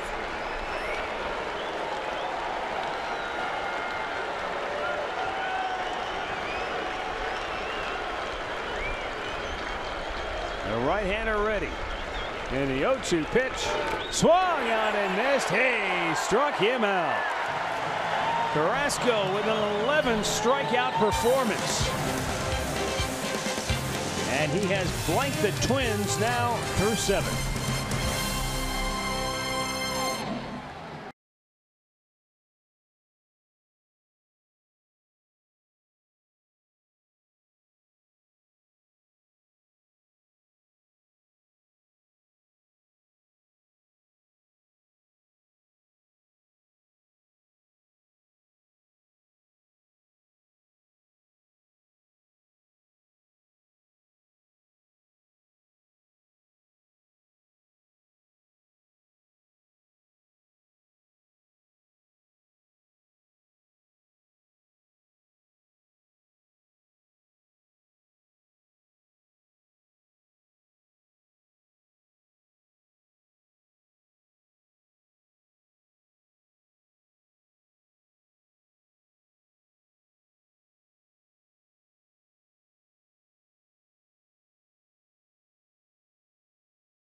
Going to the bottom of the 7th inning. New pitcher for Minnesota, Alan Busenitz. Third pitcher of the afternoon for Minnesota. And he's on the pace 6, 7, and 8 for Cleveland. Santana, Allen, and Perez.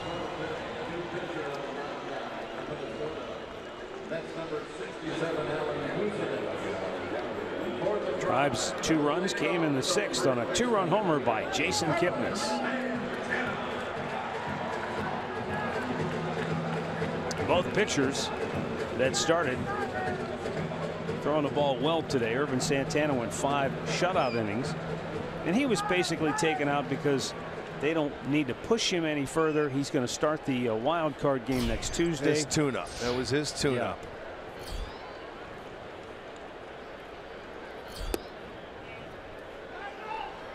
But Carlos Carrasco won't pitch again until, what would it be, Friday. So they can afford possibly. Yeah, Friday. Well, yeah, we're assuming too much. Santana. Not today's win. Sends a fly ball to right. Kepler. 1 down. Don't forget, we're your home for postseason coverage right here. Yeah, the games won't be here. You can watch the games on Fox FS1, but 2 hours before each and every postseason game, tune into Sports Time Ohio. We'll have all the local coverage. Andre and I will be on the field with the players and coaching staff. Rick will be with Bruce and Ashley before the game. He'll be with Alan Jensen right after the game.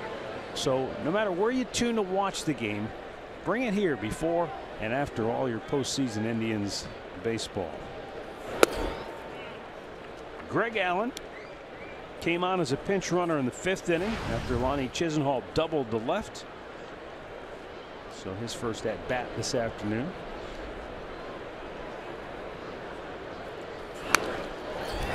Beautiful bunt. Adrianza throws, not in time. Greg Allen with the speed beats it out. Well, he did a nice job of putting that ball on the ground first before leaving the batter's box. And with his speed, he did beat it out. Adrianza really made a nice play on the barehanded side. He just put it on the ground. You forced the defender to throw you out, and he couldn't do it. So, well done.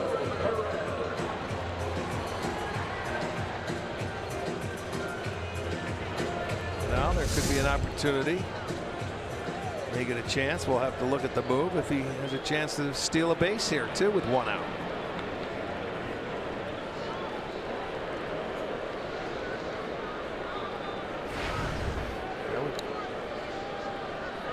Called manufacturing a run right there. If you can lay one down, try and steal a bag, get yourself in scoring position. 2-0 lead in the 7th inning.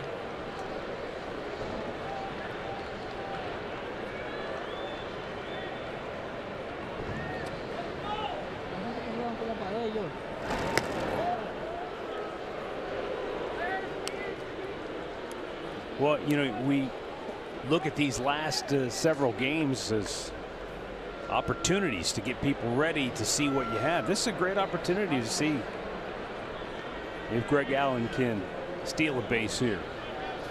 Not running. Pitch is taken for a strike by Roberto Perez.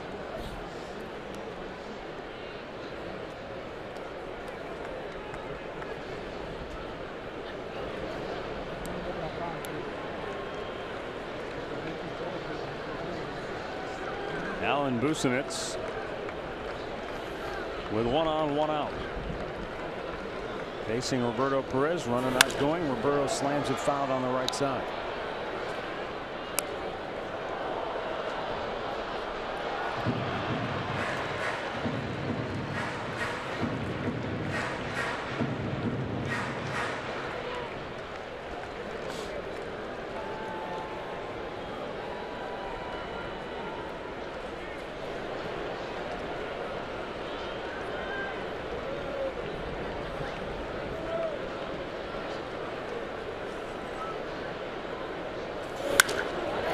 Ball hit drone deep right field. Back is Kepler.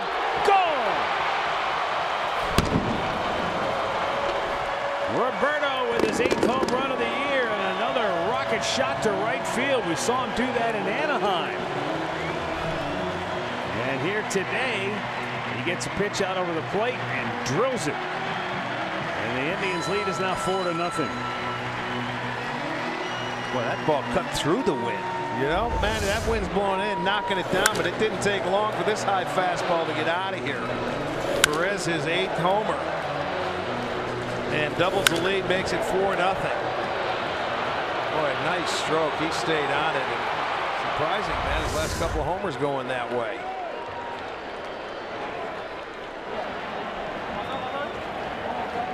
What are they saying? He missed second base on a homer? Have you ever seen that? Yes, I have.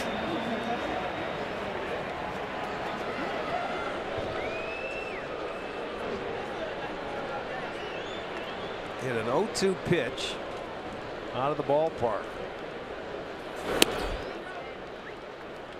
And that stops a 0 for 17 for Perez. So big hit for him.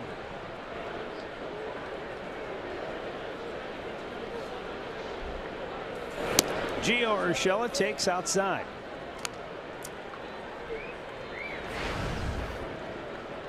One for 2 on the afternoon with a base hit back in the 3rd inning.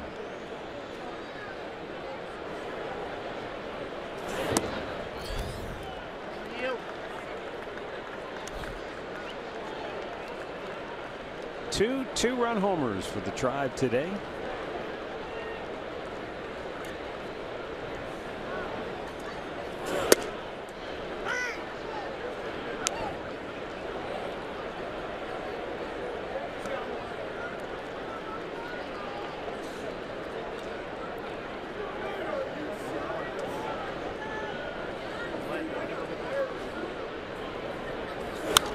Fouled right back. Full count.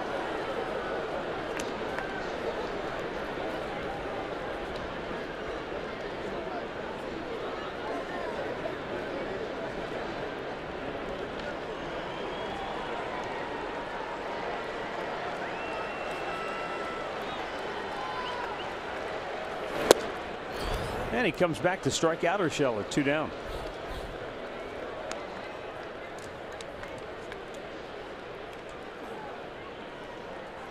Paul Molitor going to go to the bullpen. We've got a timeout for a pitching change. Cleveland 4, Minnesota nothing.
Two down in the 7th. 4th pitcher of the day for Minnesota, left-hander Taylor Rogers. On to face Frankie Lindor.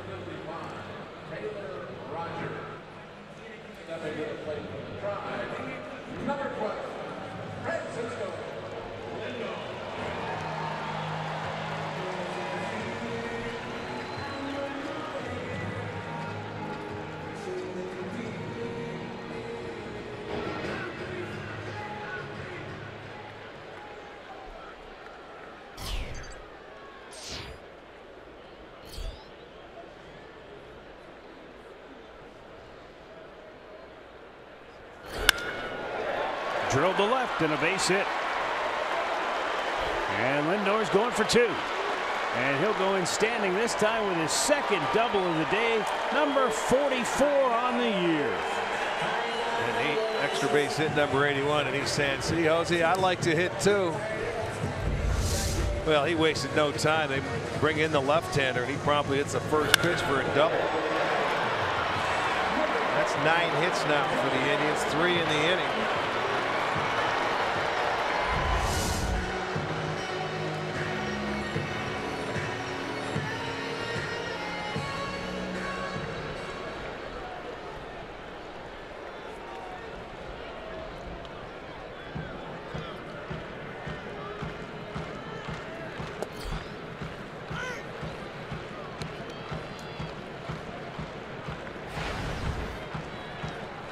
Jason Kipnis, 2-run homer to right field. Lindor stole the base off the pitcher who never even looked. And the third baseman, who their head was down, their head wasn't in the game. They weren't paying attention. That's just Lindor being heads up. Just watch, he's standing out at second. He sees everything that's going on. He sees the third baseman, he sees the pitcher and says, see ya, I can beat you there. They were playing off the bag. They were not paying attention. One way of getting a stolen base. Kipnis way out in front of it. 0-2. By the way, that's the went back and looked. That's the 12th mid-inning pitching change that Paul Molitor has made in this series. Strike 3. The inning is over. Another 2-run homer for the Tribe, and after 7, it's now Cleveland 4, Minnesota nothing.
Is presented by authority of the Cleveland Indians and may not be reproduced or retransmitted in any form.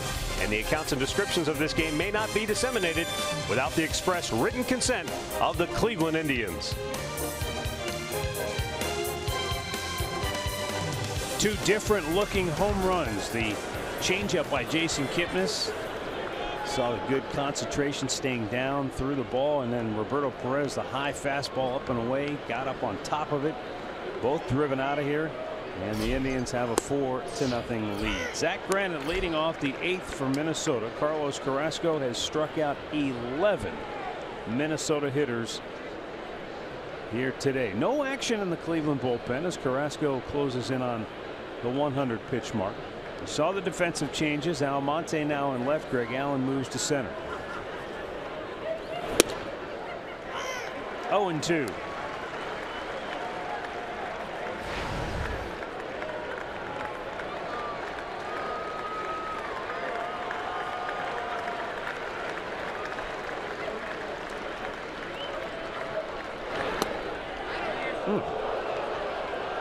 Awfully close. I don't know what was wrong with that one. The Bill Miller blinked. And it looks like Carrasco's smiling. He's looking in there going, well, let me look around it. He didn't see it. Hey, he didn't get a second chance, though. Well, Carlos says, let me do that one more time. Stepping in now for the win, the third baseman. I mean, you're going to see the same pitch, and well, that one was. I like the one before that better than that one, but take your pick. A dozen strikeouts for Carrasco. One away for Adrianza. He's 1 out of 3 on the afternoon. Pulls it foul.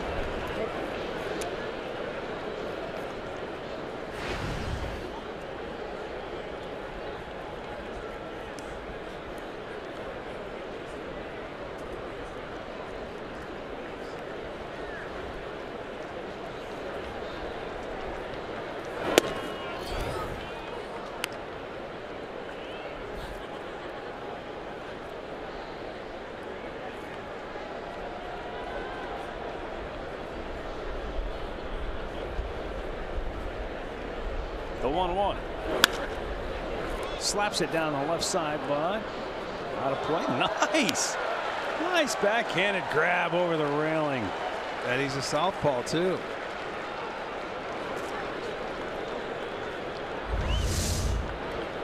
There you go. Backhand. Nice play.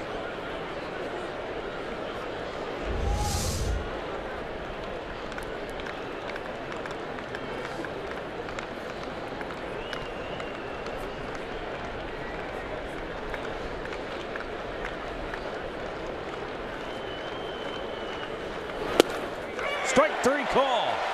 Fastball inside corner. Painted. 13 Ks for Cookie. Miller time brought to you by Miller Lite. Well, you just watch. He's been wicked all day long, keeping everything down. Still to this point, just one fly ball. 13 strikeouts. Has been on a roll.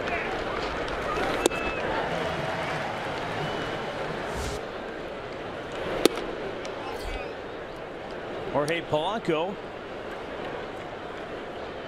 He's walked, he has singled and grounded out.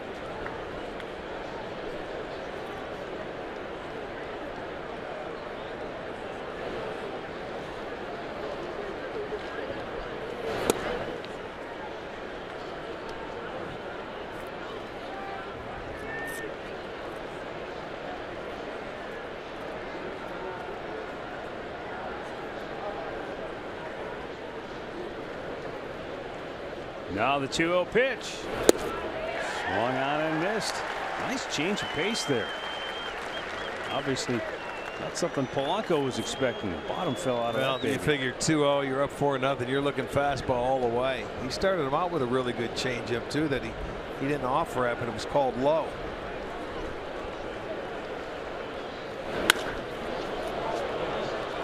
Almonte makes the catch. 8 shutout innings for Carlos Carrasco. And the Indians lead it 4-0.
Number 100. They'll come to bat here in the bottom of the 8th against the 5th Minnesota pitcher of the afternoon. It will be Nick Turley. He has made 3 starts this year. The left-hander, 0-2 and a high ERA of 11. He's going to be facing Ramirez, Encarnacion, and Bruce, the scheduled hitters.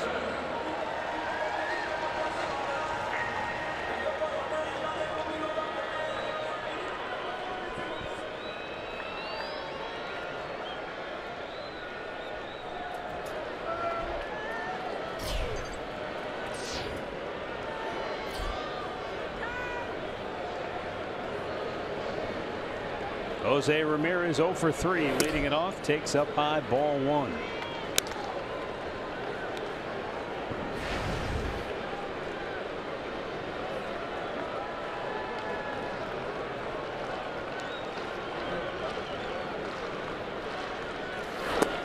Checks on a ball down low.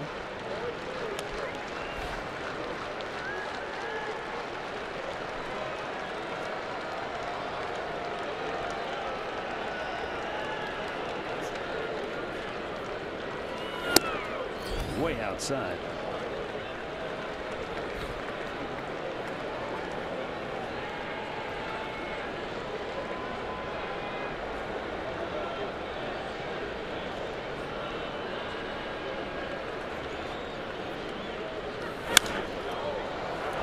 Popped one sky high right side of the infield. And Kenny Vargas holds on to it. 1 away.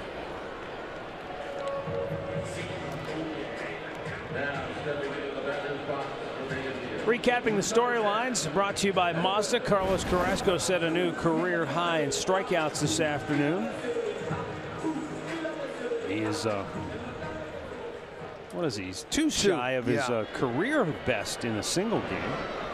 And Irvin Santana went 5 shutout. He was removed early just because I want to make sure he is perfectly ready to go for that wild card game Minnesota will play on Tuesday. It'll either be in New York against the Yankees, or potentially, if the Red Sox fall apart, it could be at Fenway Park against Boston. That scenario probably not likely. Yankees trail Boston by 3 games in the East with 4 left to play.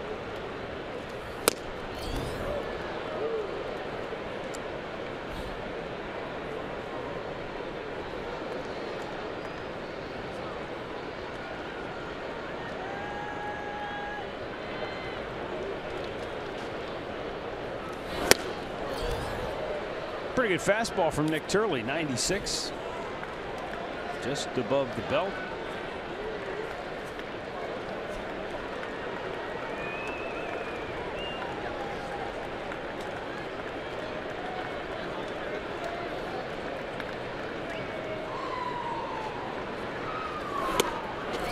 Strike 3 called, and there are 2 down in the bottom of the 8th.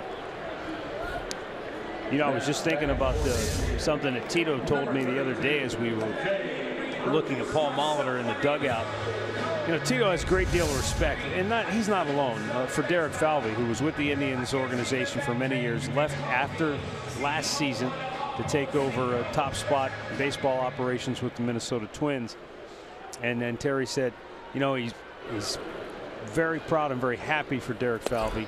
And he said, I just hope that they clinched the division because somebody else lost, not because they beat us. And that's exactly the way it played out. The Indians won the game last night, but Minnesota clinched the division officially once the Angels lost on a walk-off in Chicago.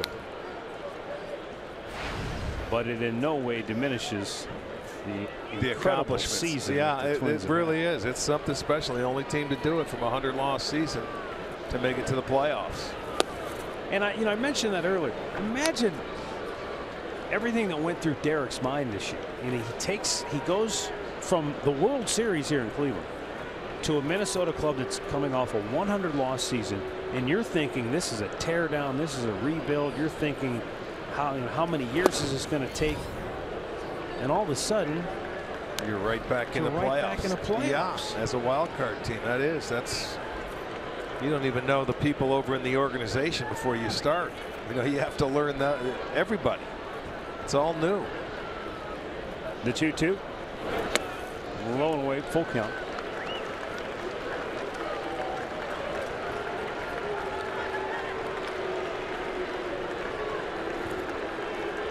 Brian Dozier, I think he said it best. I heard him say last night he's never been and he probably never will be more proud of a group of guys.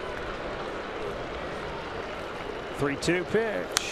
Foul back because Brian's one of the veterans. He and Joe Mauer, they're kind of the old grizzled veterans on that ball club, and to watch the young players step up and match the veterans level of approach and work ethic. A lot of them matured throughout the course of this year, the younger players on that Minnesota ball club. Bruce fouls it out of play.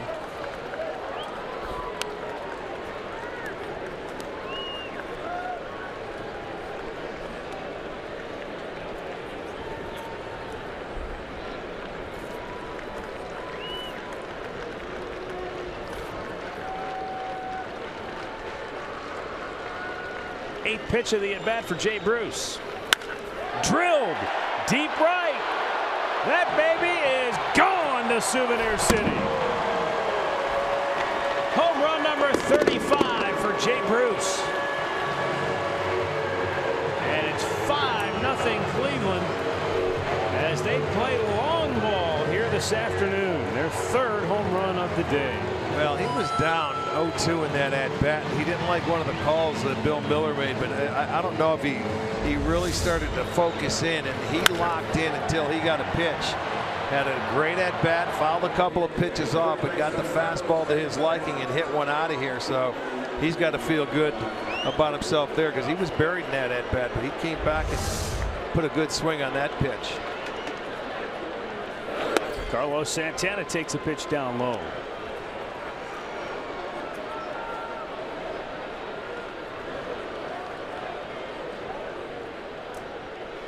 Jay Bruce has had his ups and downs offensively, but boy, he just gives you another formidable bat in the lineup that makes it tougher on the opposing pitchers. And just when you think you've maybe made it through the tough part of the order, you take one pitch off and kaboom.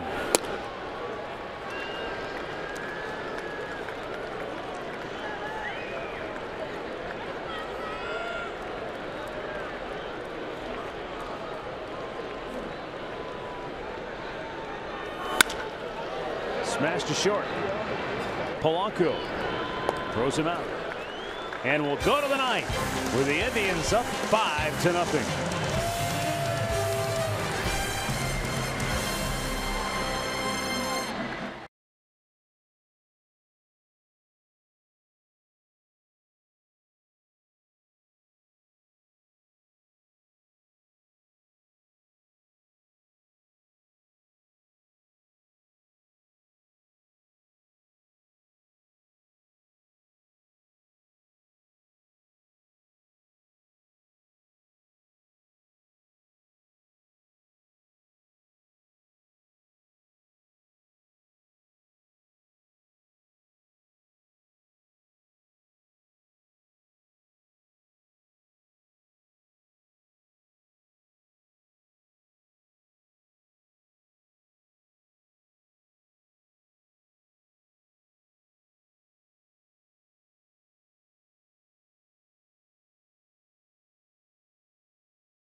Carrasco stays in there. Tribe looking for win number 100 here this afternoon.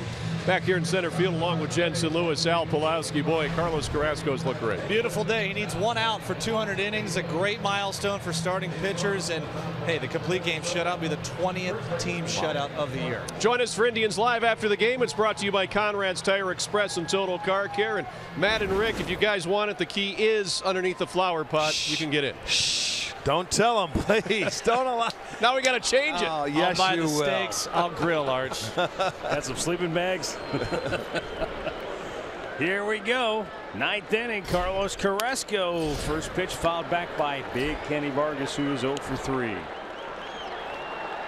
Rookie Carrasco has struck out 13 hitters on the afternoon. Tyler Naquin taking over for Jay Bruce in right field. I'm thinking Tito's just going to give him the 1 out here. Wouldn't you think? Or do you think he's going to let him go complete game? Well, he's at 107 pitches. I know he's got some extra rest coming up with his next scheduled start potentially being on next Friday.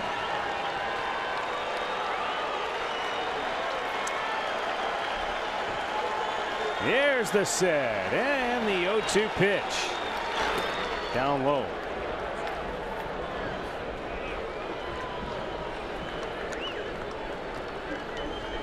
We have not heard the attendance, but it's been a spirited crowd this afternoon.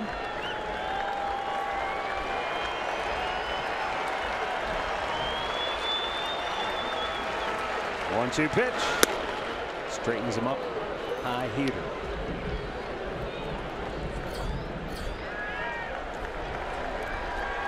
'78 of the 110 pitches for strikes for Carrasco. Now the 2-2. Down on the dirt, full count.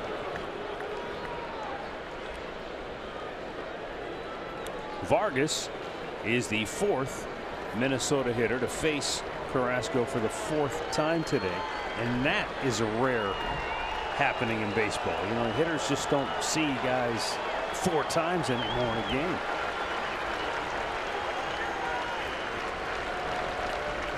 Payoff pitch. Strike 3 called. Number 14 on the afternoon.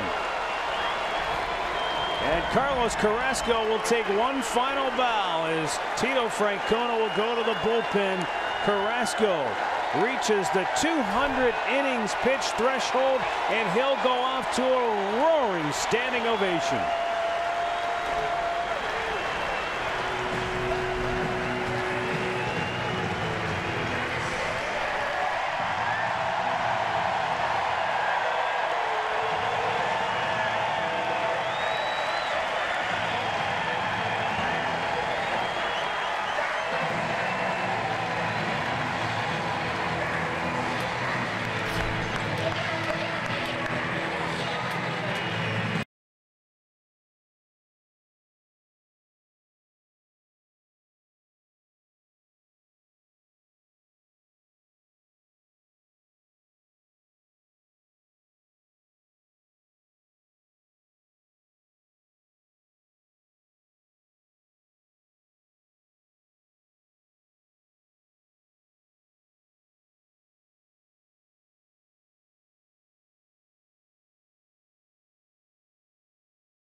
Yes, he did. Well, Tito pushing the right buttons, and Carlos Carrasco throwing a lot of fastballs. Well, congratulations sliders, to him. 200 innings. That is a milestone when you're a starter. If you can get to that 200 inning mark, and he went 8 1/3 innings on his last start of the season. 226 strikeouts. And a base hit in the right field by Max Kepler off Craig Breslow.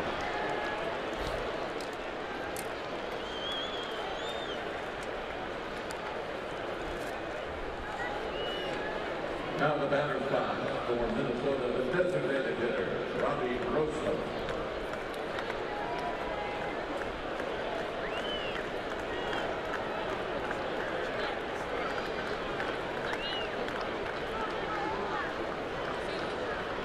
Robbie Grossman, 1 for 3 today.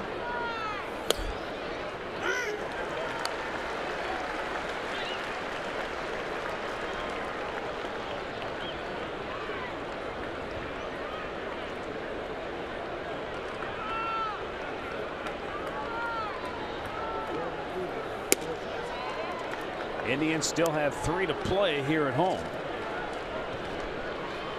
The Chicago White Sox come in for a 3-game series Friday night, Saturday night, and Sunday afternoon. We'll have all 3 for you right here on Sports Time Ohio.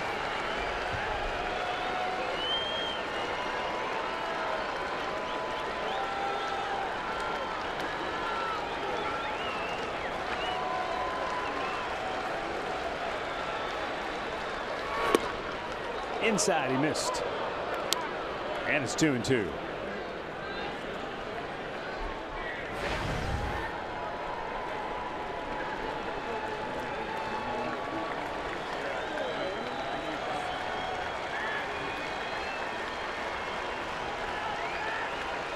The 2-2. Low, full count.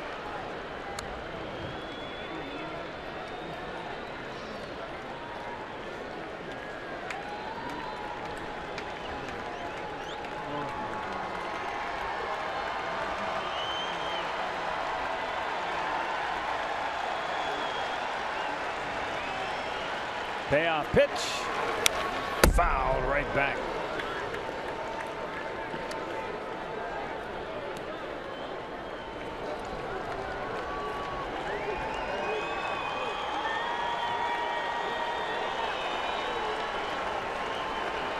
One on, one out here in the ninth, and the Indians in command 5-0. Craig Breslow's payoff pitch popped up, back, and out of play.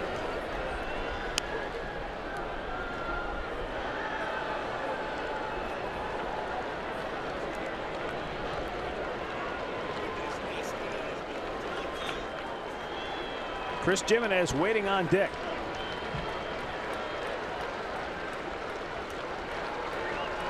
Craig Breslow once again, the 3-2 pitch, swung out and missed. He struck him out, and there are 2 down.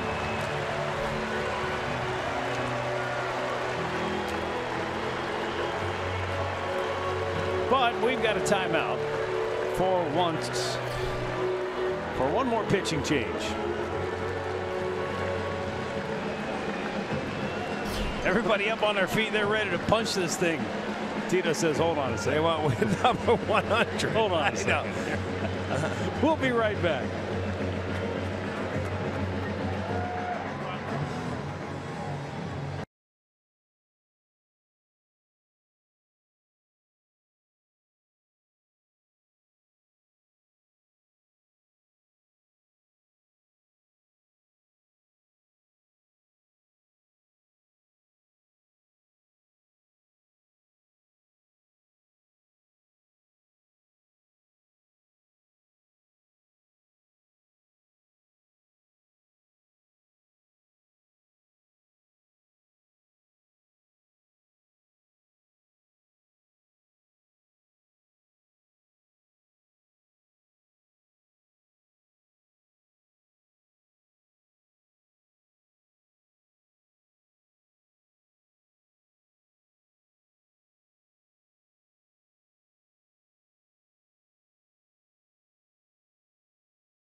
Minnesota has a runner at first.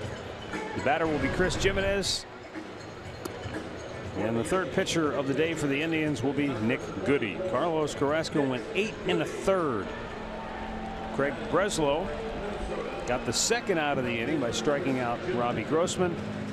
And now Nick Goody with a chance to end it for Cleveland.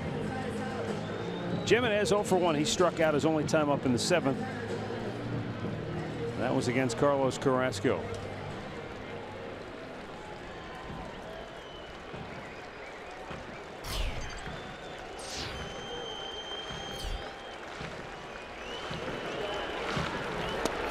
Swing and a miss.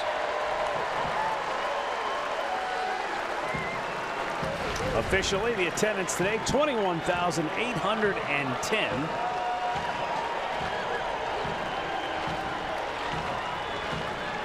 The 0-1. Oh, and he hit him.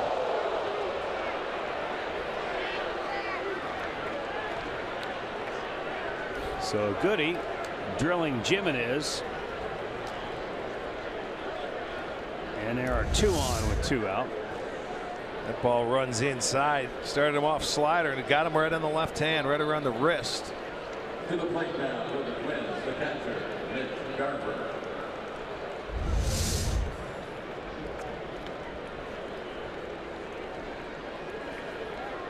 And Mitch Garver will be coming up.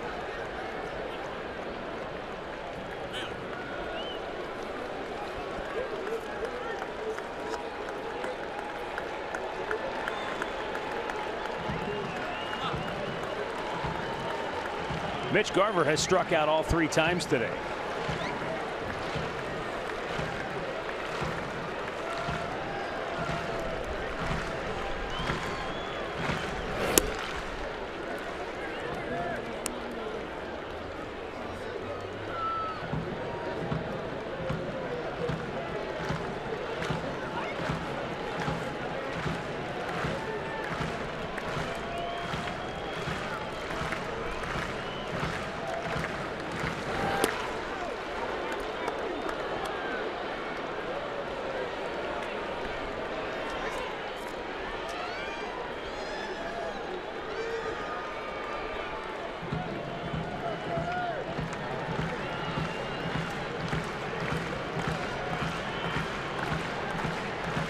Now the 2-0. And Goody misses again, ball 3.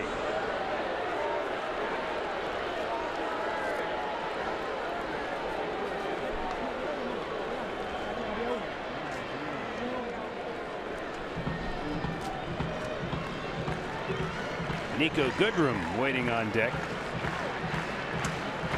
Goody trying to control his wildness here. There's the strike zone, 3-1.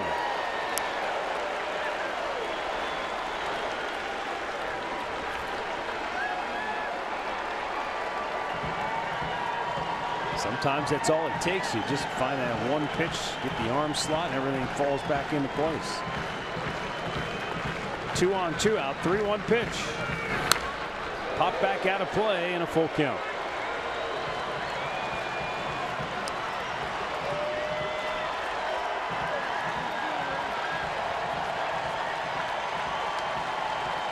And the crowd rising to its feet.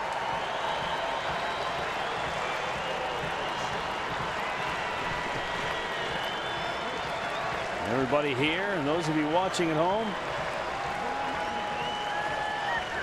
chance to be part of rare history here. The 3-2 swing and a fly ball right field deep. Naquin back on the track. It's over his head and off the wall. That's going to score 2. Kepler is home. Jimenez is going to score. Garver's going to go all the way to third with a 2-out, 2-run triple. And Minnesota is still kicking.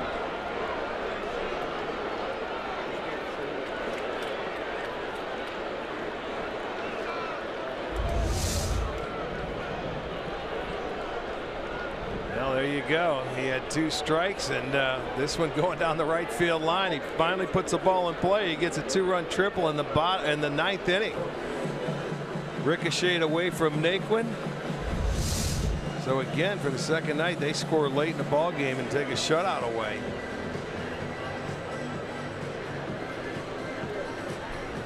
And Nico Goodrum's going to be the batter. 0 for 3 with 3 strikeouts on the afternoon. And all of a sudden, it's Cody Allen who has to get up in the Cleveland bullpen. But, you know, that's the situation. You've got the tying run now moving to the on-deck circle.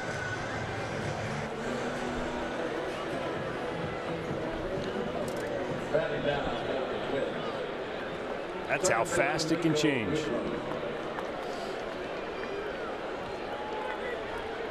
But still, just 1 out away from wrapping it up.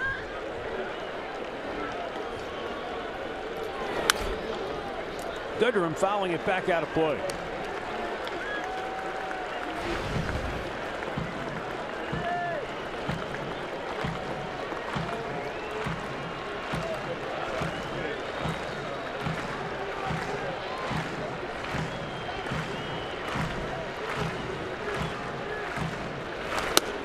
All the way up and out of the strike zone. It's 1-1.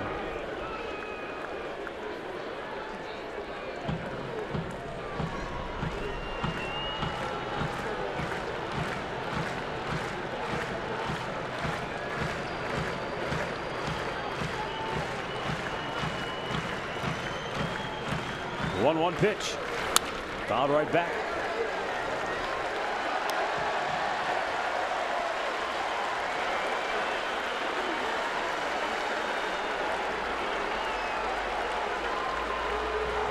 So for the second time in the inning now, the Indians are 1 strike away from nailing it down.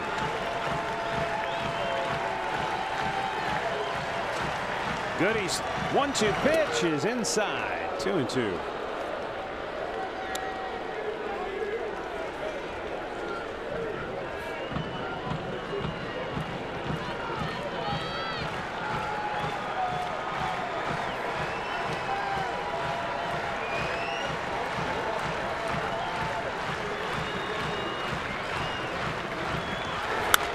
Pop back out of play.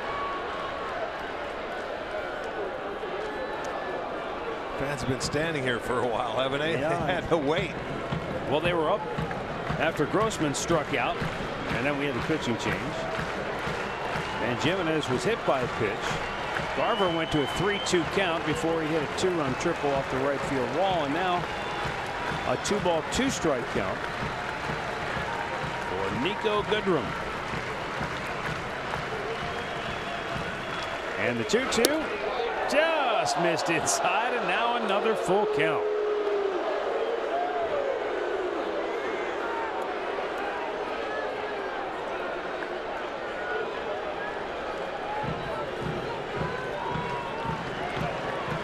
Unless Goodrum fouls this pitch off, this will be the last toss of the day for Goody. And the 3-2 is, of course, fouled back.